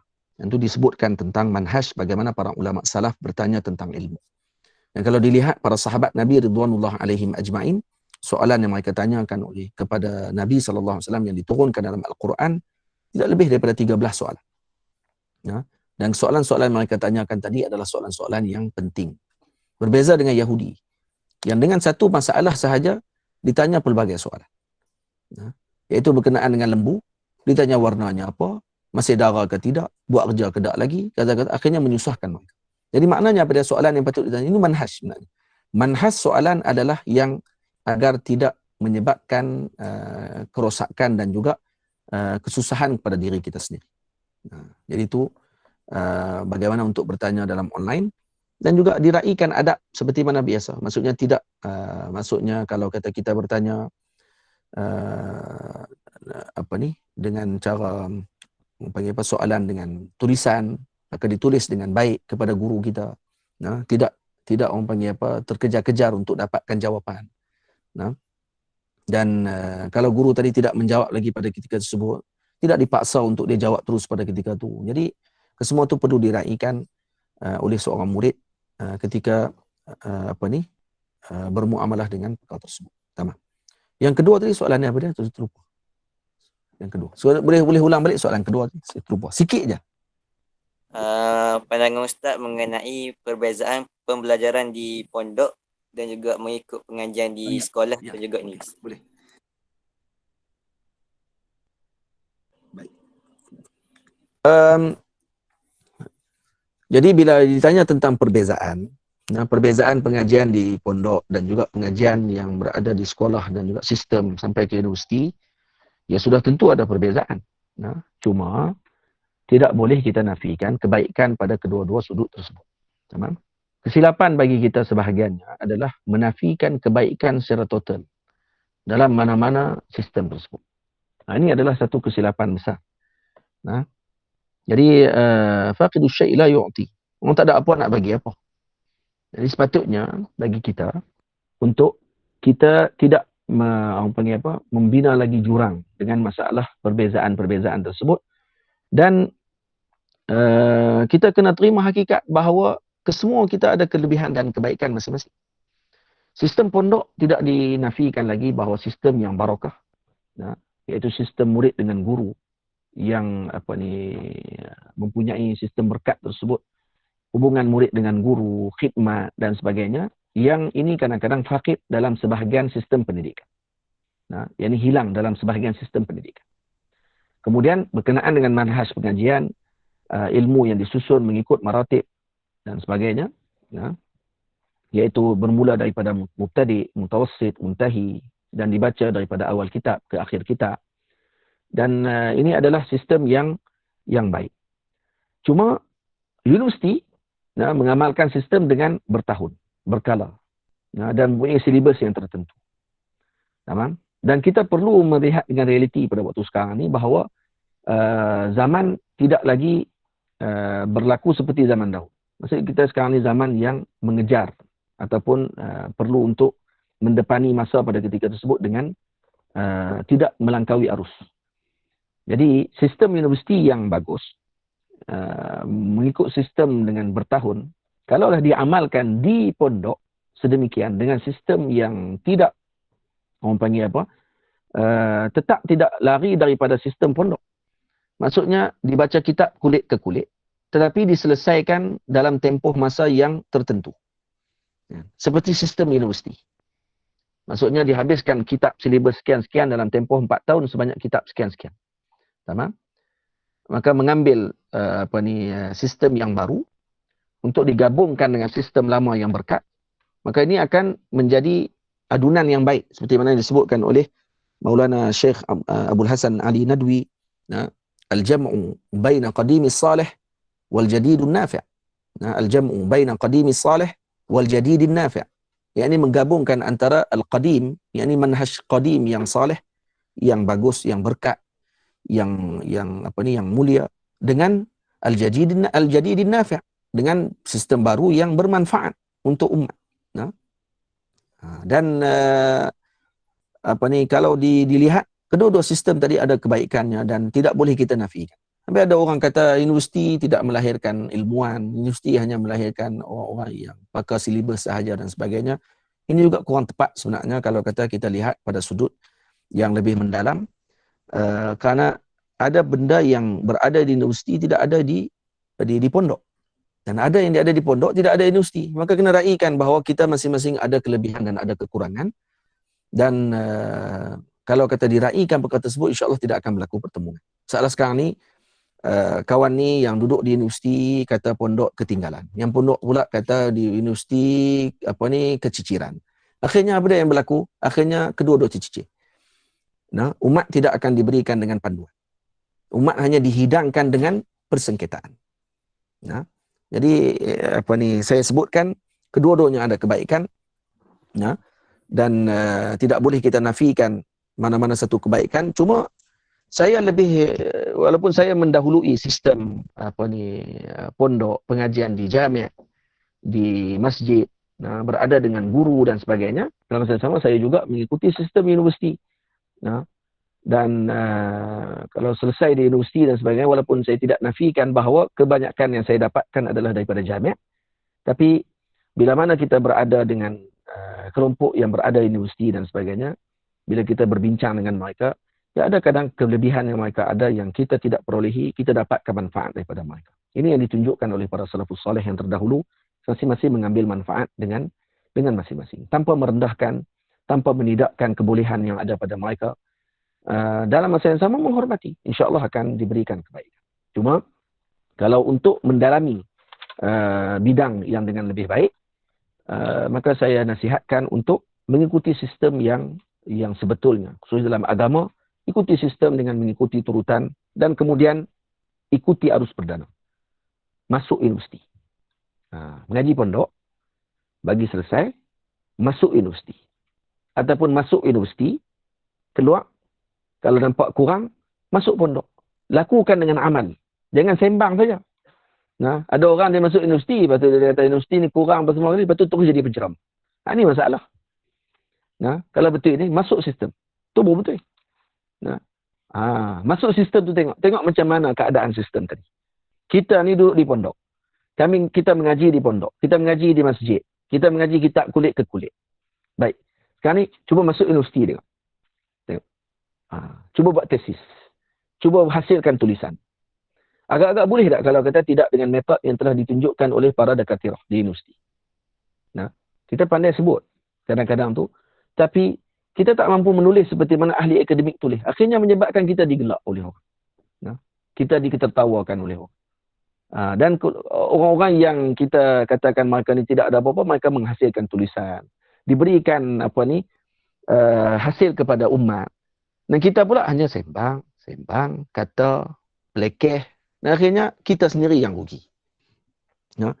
Kemudian naik mufti, jadi doktor. Dia ada doktor, dia naik jadi mufti. Kita pula ilmu, Masya Allah, tabarakallah, bergunung. Gunung Baling, Gunung Jerai. Tu ilmu kita. Tapi apa yang berlaku? Tak ada apa. Akhirnya naik kelompok ni. Kita pula lawan pula sistem universiti. Lawan pula. Kata ada ni semua ni sistem barat ni tak kena ni tidak berekat dengan ilmu kaza-kaza. Lah kali orang lain naik jadi mufti. Bila orang lain jadi mufti, orang lain jadi ahli majlis fatwa, orang lain naik jadi kaza-kaza. Kita mula nak marah kat belakang. Kita kata, oh, dia juga jadi bukan alim pun.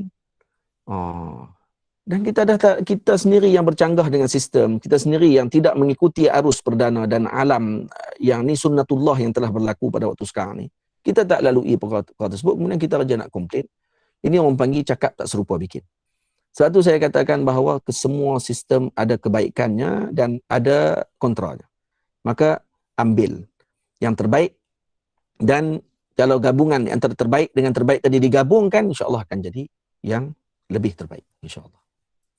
Silakan. Ahlan kepada saudara Amir Alias untuk bertanya soalan. Assalamualaikum Ustaz. Saya nak tanya, saya ada dua soalan. So yang pertama sekali, balik kepada Ustaz cakap tentang da'i yang tak lalui proses yang betul. Dalam masa yang sama, masyarakat juga membolehkan da'i ni buat perkara yang dia buat lah, dalam keadaan dia dengan mengatakan perkara baik kan, persipah nak halang. Kalau kita selalu dengar, apa pandangan Ustaz tentang mendidik masyarakat untuk kita nak bukan semua benda yang baik boleh, walaupun benda tu baik. Dan yang kedua Ustaz, fitnah, satu fitnah yang jelas kita boleh nampak macam 5G ataupun anti-vaksin sebagainya tu jelas lah. Tapi dalam masa yang sama kita juga dalam keadaan sekarang hadapi contohnya macam apa tu bid'ah perkara tentang orang yang ahli sunnah dengan orang yang wahabi, adakah itu kita anggap sebagai satu fitnah ataupun ia hanyalah diskusi ilmiah di sudut pandang Ustaz? Terima kasih.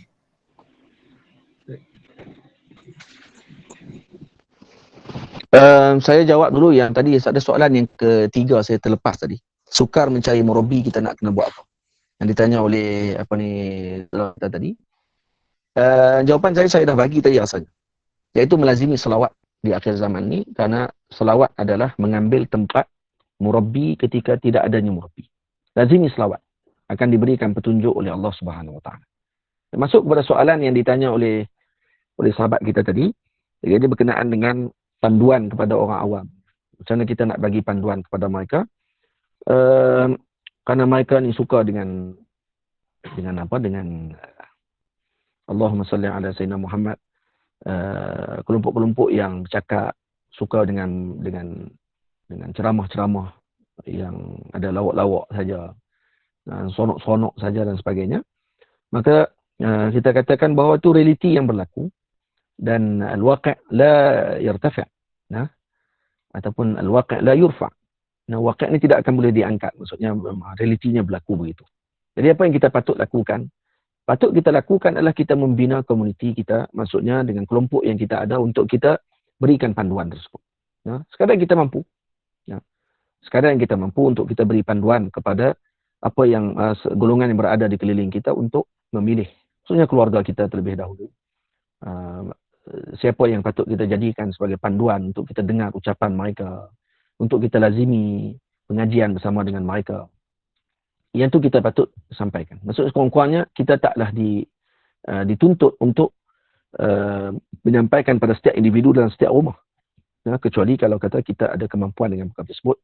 Jadi menteri, jadi pemerintah dan sebagainya untuk kita laksanakan sebagai hukum, itu lain lah. Cuma sekarang kita dalam kapasiti sebagai seorang yang individu dalam masyarakat, apa yang kita patut buat? Dahulukan dengan ibda' binafsik thumma biman ta'ul. Dengan apa yang ada di keliling. Patutnya kita mulakan dengan perkara tersebut terlebih dahulu, nasihati mereka agar mereka melazimi kelas-kelas guru-guru yang sepatutnya, dan kemudian tinggalkan hanya percakapan kosong dan juga hanya perkara yang tidak memberikan manfaat. Dan insya-Allah makin lama makin akan diberikan kebaikan dengan perkara tersebut. Kemudian fitnah. Adakah Wahabi dan sebagainya ni hanya dianggap sebagai perbincangan ilmu ataupun fitnah?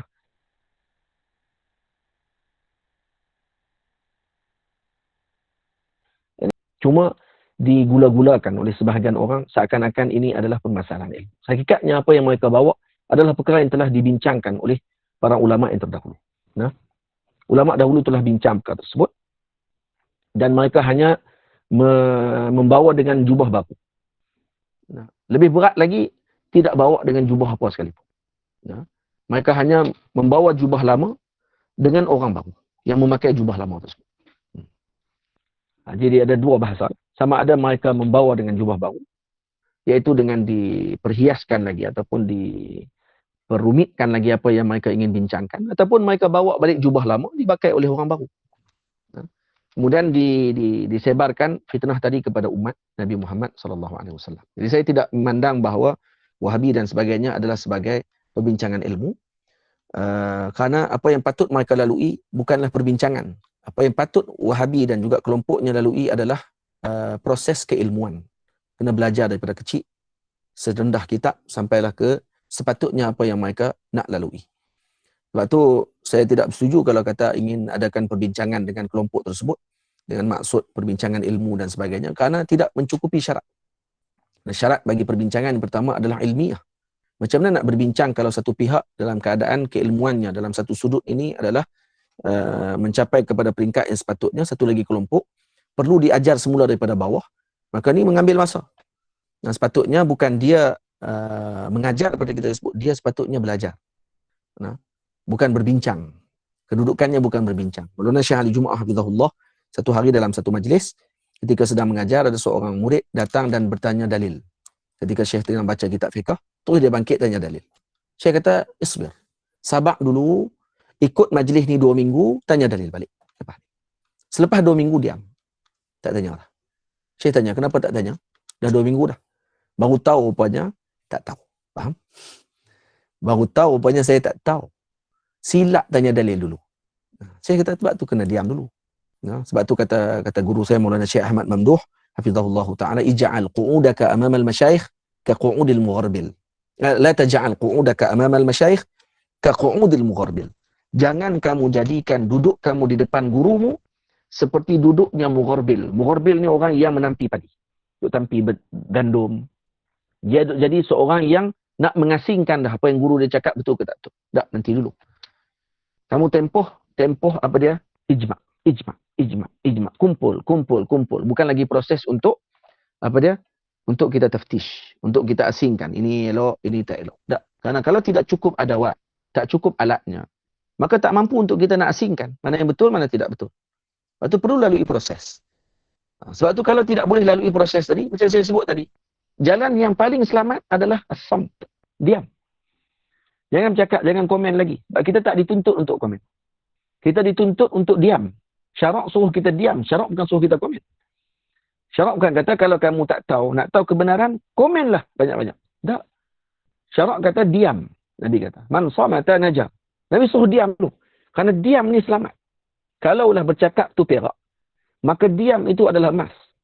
Ya. Bagaimana kalau Allahumma salli ala sayyidina Muhammad, kalaulah bercakap dari perkara yang berharga, ya, maka diam tu lebih berharga, lebih mahal daripada itu. Maka sebab tu ambil panduan yang disebutkan oleh syarak, insya-Allah kita akan selamat. Nah, masalah sekarang ni apa dia? Semua nak komen. Semua nak cerita. Semua nak bagi pandangan. Ini masalah dia. Semua masalah. Yang tu ya, masalah dia nak bagi pandangan. Kalau kata semua boleh diam, insya-Allah selamat. Nah, semua boleh diam, insya-Allah selamat. Sila. Ada lagi? Ustaz, ada soalan. Apakah yang patut dilakukan oleh seorang penuntut ilmu kalau dia dapat lihat guru-guru dia ataupun asatizah dia dihina, disesatkan dan lain-lain lah? Adakah perlu kita diam sahaja ataupun perlu defend guru-guru kita? Itu saja, Ustaz.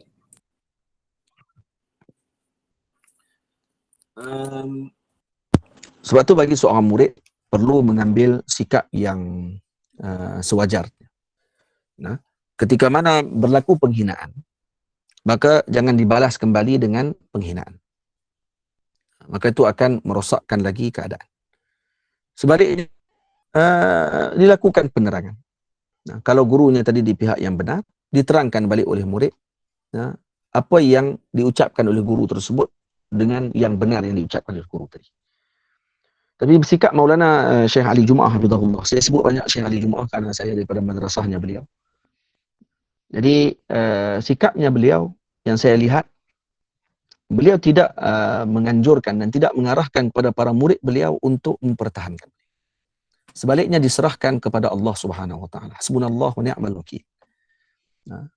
Hasbunallah wa ni'mal wakil. Ni'mal maula wa ni'mal nasir.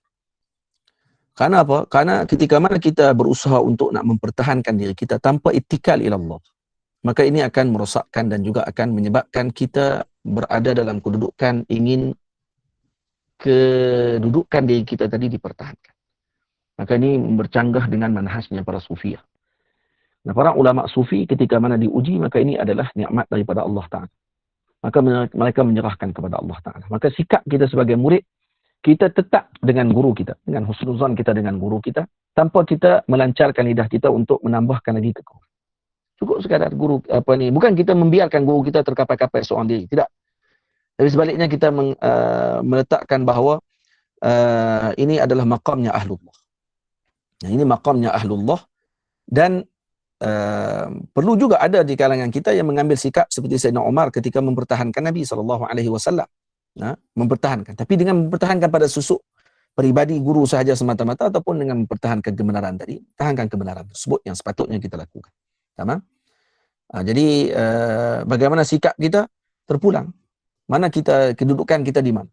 Nah, nak menjadi Umariyah ataupun menjadi Al-Abbasiyah, nah, ataupun Bakriyah dan sebagainya, silakan terpulang.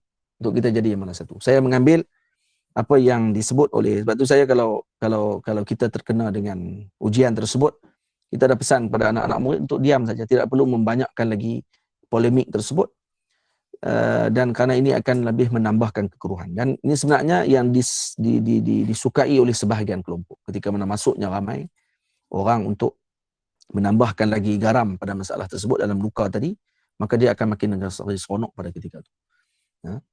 Tapi sikap kita mendoakan guru kita dengan kebaikan. Al-Imam Syafi'i radhiyallahu taala anhu ketika mana didatangi dengan ujian, seorang perempuan datang ke majlis beliau, kemudian menuduh beliau meminta bayaran pada semalam. Dia kata, wahai Imam, semalam tak bayar lagi. Semalam kamu dengan saya, kamu tak bayar lagi. Apa ni? Kalaulah seorang datang dalam majlis kita, seorang pelacur datang, kemudian dia bagi tahu dekat dalam majlis kita, kata, wahai tuan guru, kamu tak bayar lagi semalam, kamu tidur dengan saya. Apa perasaan murid pada waktu itu? Imam Syafi'i tak jawab. Sebahagian orang dah bising pada waktu tersebut. Imam Syafi'i panggil guru tadi, panggil perempuan tadi, kemudian tanya kepada perempuan tadi, berapa harganya. Perempuan tu terkejut dan kemudian dia bagi tahu harga dia, kemudian dibagi oleh Imam Syafi'i. Tak lama kemudian datang seorang lelaki, bagi tahu kepada perempuan tersebut bahawa rumahnya terbakar dan ada anaknya dalam rumah. Al-Imam Syafi'i bergegas ke rumah perempuan tersebut dan pakat larilah semua pergi tengok rumah perempuan tadi. Dan Imam Syafi'i masuk ke dalam rumah perempuan tadi dan selamatkan anak perempuan tadi. Bila keluar perempuan tadi menangis dan minta maaf dengan Imam Syafi'i, kata beliau, saya telah diupah oleh seseorang untuk menghina dan juga meruntuhkan kredibiliti kamu di depan para muridmu. Kemudian para murid Imam Syafi'i tanya, wahai tuan guru, kenapa kamu tak bertahan diri tadi? Kata dia, kalau saya pertahankan pun sudah ada di kalangan murid yang mula berburuk sangka dengan saya pada ketika itu. Saya nak buat macam mana? Kalau datang keadaan macam tu, ada anak murid dah dalam hati dah. Oh, tok guru pun macam tu. Dia dah ada perasaan tu. Saya nak buat macam mana? Hasbunallah wa ni'mal wakil. Maka Allah hantar terus pada ketika tersebut terbakar rumah. Tapi bukan semua orang macam tu. Bukan mesti kalau dia buat fitnah kat seorang tok guru terus terbakar rumah dia. Dah tak semestinya. Beberapa fitnah-fitnah terus aksiden keluarga dia. Dah tak semestinya. Mungkin Allah Ta'ala akan panjangkan lagi ujian tadi kepada guru tersebut dengan sebagainya. Maka apa yang perlu dilakukan? Hasbunallah wa ni'mal wakil. Dan ini yang dipegang oleh para masyayikh. Yang ini dipegang oleh para awliya Allah Subhanahu wa Ta'ala. Dan kalau akhlak ini diturunkan kepada para murid, mereka akan berkuranglah persengketaan. Kalau diturunkan kepada para murid, akan berkuranglah persengketaan. Tapi sebaliknya, kita tak boleh menghalang kecintaan. Kecintaan tak boleh dihalang. Bila ada orang yang akan mencintai kita dengan sungguh-sungguhnya, kemudian akan mempertahankan diri kita dan kemudian sampai melangkaui batas dan sebagainya, maka kita tak boleh nak halang. Perasaan cinta tak boleh dihalang. Yang patut kita buat apa dia? Kita mengawal yang kita boleh kawal. Dan kita meletakkan kepercayaan kita kepada Allah, bukan kepada diri kita. Dan kalau kita inginkan umat ini mempertahankan kita, bermakna kita inginkan diri kita itu diperkenalkan. Maka kita masih lagi tidak melaksanakan tugas sebagai seorang yang membawa ajaran agama Allah Subhanahu wa Ta'ala. Baginda Rasul sallallahu alaihi wasallam dikenali, ma'ruf. Ketika mana isteri baginda Nabi difitnah, dihina, adakah Nabi SAW mengarahkan para sahabat untuk mempertahankan Nabi SAW? La, hasbunallah wa ni'mal wakil. Nabi sendiri, hasbunallah wa ni'mal wakil. Sayyidatuna Aisyah, Sayyidatuna Aisyah kata, ya Rasulullah, kamu kan Nabi Allah Ta'ala tangan. Kalau dia kata macam itulah. Dan kamu tak tahu, tak boleh tengok keadaan aku ni macam mana, adakah aku difitnah ataupun tidak. Hasbunallah wa ni'mal wakil. Ini yang sepatutnya dipegang oleh para du'at, para da'i ilallah. Ini adalah ujian daripada Allah Ta'ala untuk meninggikan darjat. Kalau tidak ada ujian, kalau tidak dibakar dengan api gaharu, tidak akan diketahui bahawa ia wangi. Tamam? Gaharu kena bakar, barulah wangi. Kalau tak bakar, tak bagi gaharu, dia akan masuk angin nanti. Lepas tu bakar, tak keluar wangi dah. Dia kena dibakar juga. Wallahu a'lam. Sila. Ustaz, ada soalan. Mungkin tinggal satu atau dua soalan saja lagi. Soalan yang kedua ni, soalan kedua terakhir ni, macam mana Ustaz kalau dengan tentang yang orang bawa teori konspirasi, adakah kita boleh dengar, boleh percaya atau macam mana Ustaz tentang teori konspirasi dan semua benda ni lah?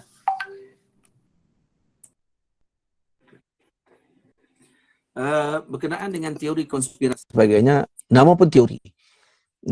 Bila kita nama teori ni, kita boleh dengar. Dengar boleh, tak ada masalah. Bila kita nak dengar, dengar saja. Bila kita nak sampaikan, nanti dulu. Tengok dulu keadaan. Sebab tu bila disebut oleh Al-Imam Ibnu Athaillah, boleh digunakan juga hatta dalam ilmu ini sekalipun. Imam Ibnu Athaillah kata apa? Ada seorang ulama sebut, "Idza haddathta faqammish wa idza haddathta fafattish." Idza sami'ta faqammish. Bila mana didengari, kamu dengar sesuatu perkara, qammish, ambil semua benda yang kamu dengar. Dengar, ambil. Tak ada masalah pun. Wa idza haddathta fafattish. Bila kamu nak sampaikan, maka kamu fatishkan balik. Kamu asingkan balik. Mana yang sepatutnya kamu sampaikan, mana kamu tidak patut sampaikan. Cuma berkenaan dengan teori konspirasi, secara umumnya lebih kepada telahan dan lebih kepada ramalan dan sebagainya. Kita tak kata semua salah. Mana ada yang betul daripada apa yang mereka letakkan teori tadi. Maka sebab tu kita gunakan kaedah yang sama tadi. Kita gunakan kaedah yang sama tadi, dan yang sepatutnya kita lakukan adalah kita menyebutkan dengan perkara yang mempunyai qawaid dan mempunyai asas yang kuat. Sebab tu kalau kita lihat balik teori konspirasi dan sebagainya, tidak ada asas yang kuat dalam pembinaan teori tersebut. Beza dengan teori nahwu, beza dengan teori fiqh, beza dengan teori dalam ilmu akidah. Kesemuanya mempunyai asas yang kuat yang ditunjukkan oleh dan disusun oleh para a'immah, para salihin dalam membina peradaban umum. Teori konspirasi ada asas yang kuat, tidak ada asas yang kuat. Asas mereka adalah telahan. Asas mereka adalah kajian-kajian yang tidak sampai kepada peringkat istiqra' tam. Hatta istiqra' naqis pun tidak selesai. Maka menyebabkan telahan dan kemudian akhirnya disampaikan dengan bentuk persepsi. Jadi yang patut kita lakukan apa dia? Menyebutkan diri kita dengan wajibatul waqt, menyebutkan diri kita dengan al-aham, perkara yang lebih muhim pada ketika tersebut. Tamam? Wallahu a'lam. Ustaz, soalan, bagaimana dengan hadis Nabi SAW yang diriwayatkan oleh Abu Dawud, Imam Tirmizi dengan Imam Ahmad? Itu hadis, "Innama akhafu ala ummati al-a'immatal mudillin." Yang aku takuti pada umatku adalah pemimpin-pemimpin yang menyesatkan. Fadhil Ustaz. Pemimpin yang dimaksudkan sama ada pemimpin dalam bentuk agama, dan lebih maksud tadi adalah kepada maksud tersebut. Al-a'immatal mudillin, karena ad-dalal biasanya ditunjukkan oleh orang-orang yang memberikan pandangan. Jadi ataupun memberikan petunjuk dan kemudian dia menyesatkan. Dia memberikan petunjuk yang salah.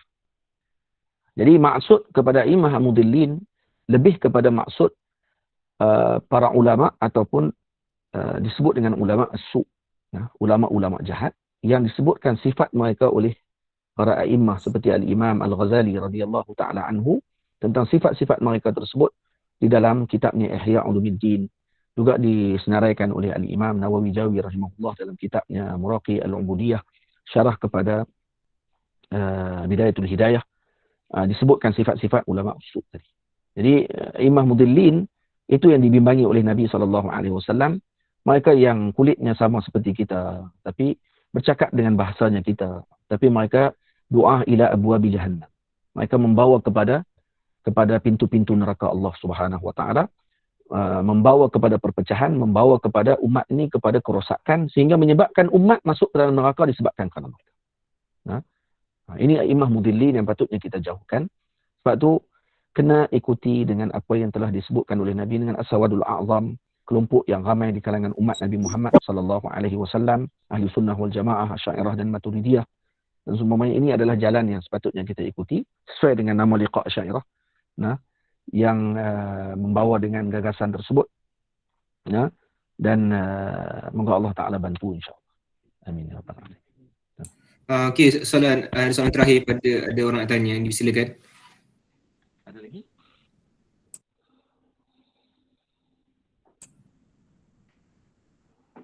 Oh, tiada. Okey.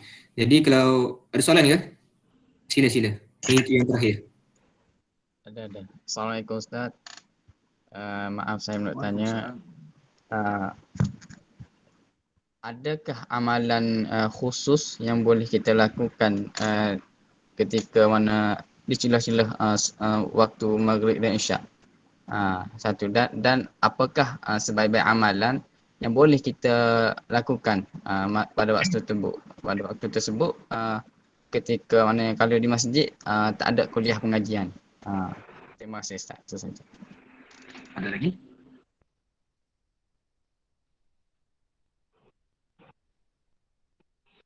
Baik. Ulama menyebut dalam kitab yang pelbagai tentang amalan yang dilakukan di antara maghrib dengan isyak. Ini membanyakkan solat disebut sebagai solatul awabin pada ketika tersebut, sebanyak 12 rakaat ditunaikan 2 rakaat pada ketika itu. Membanyakkan bacaan Al-Quranul Karim, membanyakkan salawat kepada Nabi SAW. Berbagai amalan yang dilakukan kalau tidak ada pengajian. Kalau ada pengajian di antara waktu selang masa tersebut, maka pengajian ilmu adalah lebih utama pada ketika itu. Betul saya kata ilmu. Ilmu yang lebih utama pada ketika tersebut. Bukan ceramah kosong. Bukan cakap kosong. Ataupun yang menyampaikan tadi adalah persepsi semata-mata dengan cerita teori konspirasi ke apa semua sekali. Ini yang tidak memberikan panduan kepada jiwa kita untuk sampai kepada Allah Ta'ala. Maksudnya kalau kata ada majlis yang memang benar mengajarkan ilmu, memberikan panduan kepada kita, maka melazimi ilmu pada ketika itu lebih utama. Dan kemudian karena ilmu bersifatnya mutaaddi. Maksudnya bersifat akan memberikan kepada yang lain. Manakala ibadah tadi maksudnya dengan makna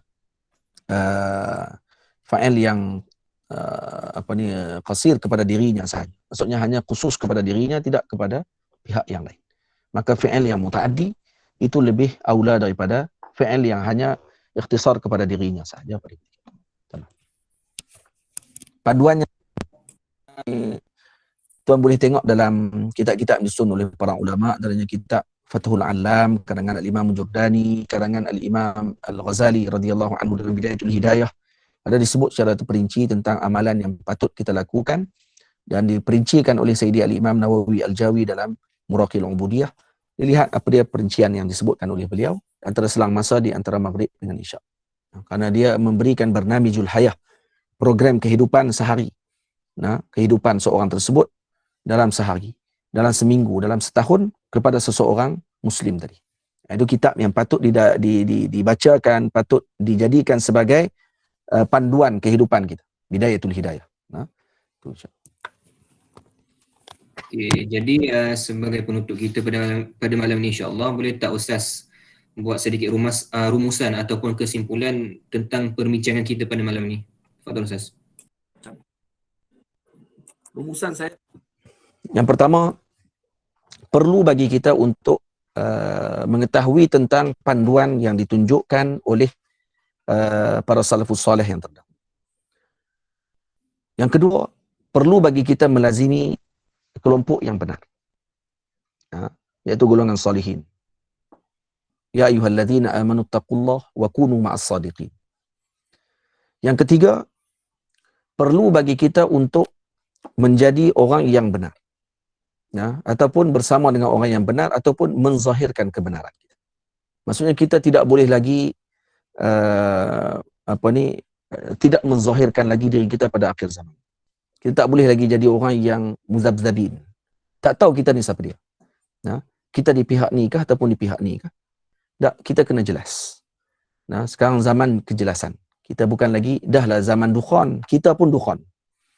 Zaman dah berlaku kesamaran, kita pun samar, kita ni siapa dia. Tak boleh. Baguslah. Ni liqa Asy'ariyah. Jelas nama pun Asy'ariyah. Tak boleh kita kata apa tu. Biasanya kalau liqa Asy'ariyah tiba-tiba ada Wahabi dalam tu, jadi pening sikit. Kita pun tiba liqa Asy'ariyah jadi Wahabi ni kok mana? Maksudnya ni jelas. Maksudnya kena dah berani dan kena tonjolkan siapa kita. Jangan lagi menambahkan kesamaran. Ini sikap kita pada akhir zaman.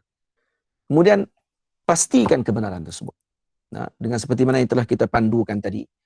Dan perlu bagi kita dalam semua perkara tadi yang kita lakukan tadi adalah yang paling utama al-adab. Karena adab yang akan menyampaikan kita kepada kebaikan tersebut. Tanpa adab, seorang tidak akan sampai kepada kebaikan tersebut. Sebab itu kalau seorang tidak ada adab dalam perjalanannya menuju kepada Allah Subhanahu wa taala, maka dia tidak akan menjadi seorang yang lurus dalam perjalanan. Sebab itu apa sahaja paling utama sekali adalah adab. Ketika kita berbeza dengan seorang, melazimi adab menyebabkan kita akan meraihkan dan kita mengakui kebolehan orang tersebut dan kita juga boleh mengakui kelemahan kita. Nah, dengan adab yang ada pada orang tersebut, orang tadi pun juga akan boleh mengakui kebolehan kita, mengakui kelemahan dia. Masing-masing akan berlaku perkara tersebut kalau dengan adab. Kalau tidak ada adab, maka kita hanya akan menghujum dan sebagainya.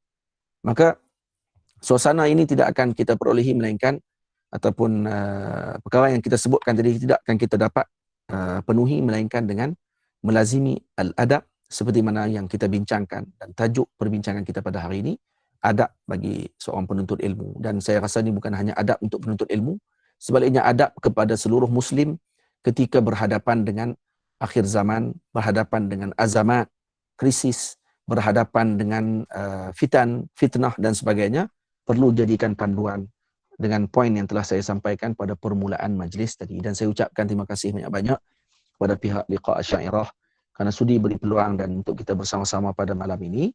Hampir 212 orang sekat ni yang masih ada dan bersama-sama dengan kita, dan saya ucapkan tahniah kepada pihak Liqa' Asy'ariyah dan juga seluruh anak-anak muda yang bersama dengan kita dalam majlis, juga bersama dengan para santri Zawiyah Nasiriyah yang berada dengan kita pada malam ini.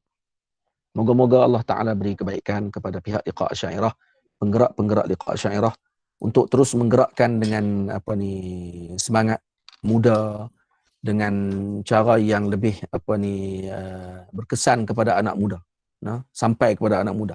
Bahasanya dengan lebih segar, gitu. Maksudnya disampaikan perbahasan Asy'ariyah ni dengan yang lebih sampai ke jiwa anak-anak muda, insya-Allah. Moga-moga Sawadul A'zam ini pasti tidak akan hilang. Jangan bimbang. Ramai orang menyatakan kebimbangan. Kalau kita tak buat kerja, nanti kelompok yang lawan nanti ataupun kelompok yang bukan Sawadul A'zam ni akan naik. Saya tak mau sebutlah, kita sebut banyak kali tadi. Kerana membanyakkan sebutan tentang mereka merosakkan majlis. Kan? Jadi kelompok-kelompok tersebut, mereka kata kalau kita tak buat kerja, mereka akan naik dan sebagainya. Jadi jangan bimbang. Jangan bimbang. Kerja bukan kita yang buat sebenarnya. Semuanya dengan la haula wala quwata illa billah.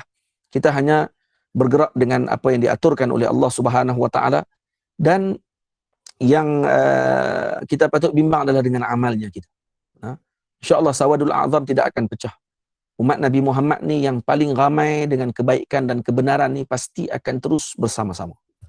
Ini pasti, dan ini adalah janjinya Rasul sallallahu alaihi wasallam. Kita yakini perkara tersebut dan tidak akan pecah sama sekali.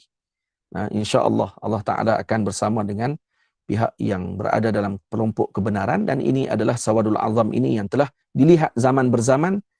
Inilah kelompoknya, Al-Asy'ariyah wal Maturidiyah, yang berpegang dengan salah satu daripada mazhab 4 yang muktabar, yang berpegang dengan tasawufnya Al-Imam Junaid dan Imamul Ghazali radhiyallahu taala anhu, dan juga meraihkan dan beradab dengan para salafus salih, para salihin yang terdahulu, dan tanpa menidakkan mereka, tanpa memperkecilkan mereka, tanpa mempermain-mainkan kredibiliti mereka. Dan moga-moga Allah Ta'ala mengangkat darjat kita semua. Amin ya rabbal alamin. Saya serahkan kembali kepada saudara pengurusi majlis. Ribuan terima kasih diucapkan kepada Fadilatul Syekh Ustaz Nazrul Nasir atas perkongsian beliau pada malam ini. Jazakumullah khairan bi khairil jazak. Moga-moga dengan apa yang Fadilatul Ustaz kongsikan pada kita pada malam ini dapat menambahkan sedikit sebanyak ilmu pengetahuan kepada kita, sedikit sebanyak nasihat kepada kita, panduan untuk kita menelusuri kehidupan kita pada akhir zaman ini insya-Allah. Dan terima kasih juga diucapkan kepada semua tuan-tuan dan puan-puan, saudara-saudari yang turut serta pada malam ini. Aqulu qawli hadza. Assalamualaikum warahmatullahi wabarakatuh. Jazakumullah khairan.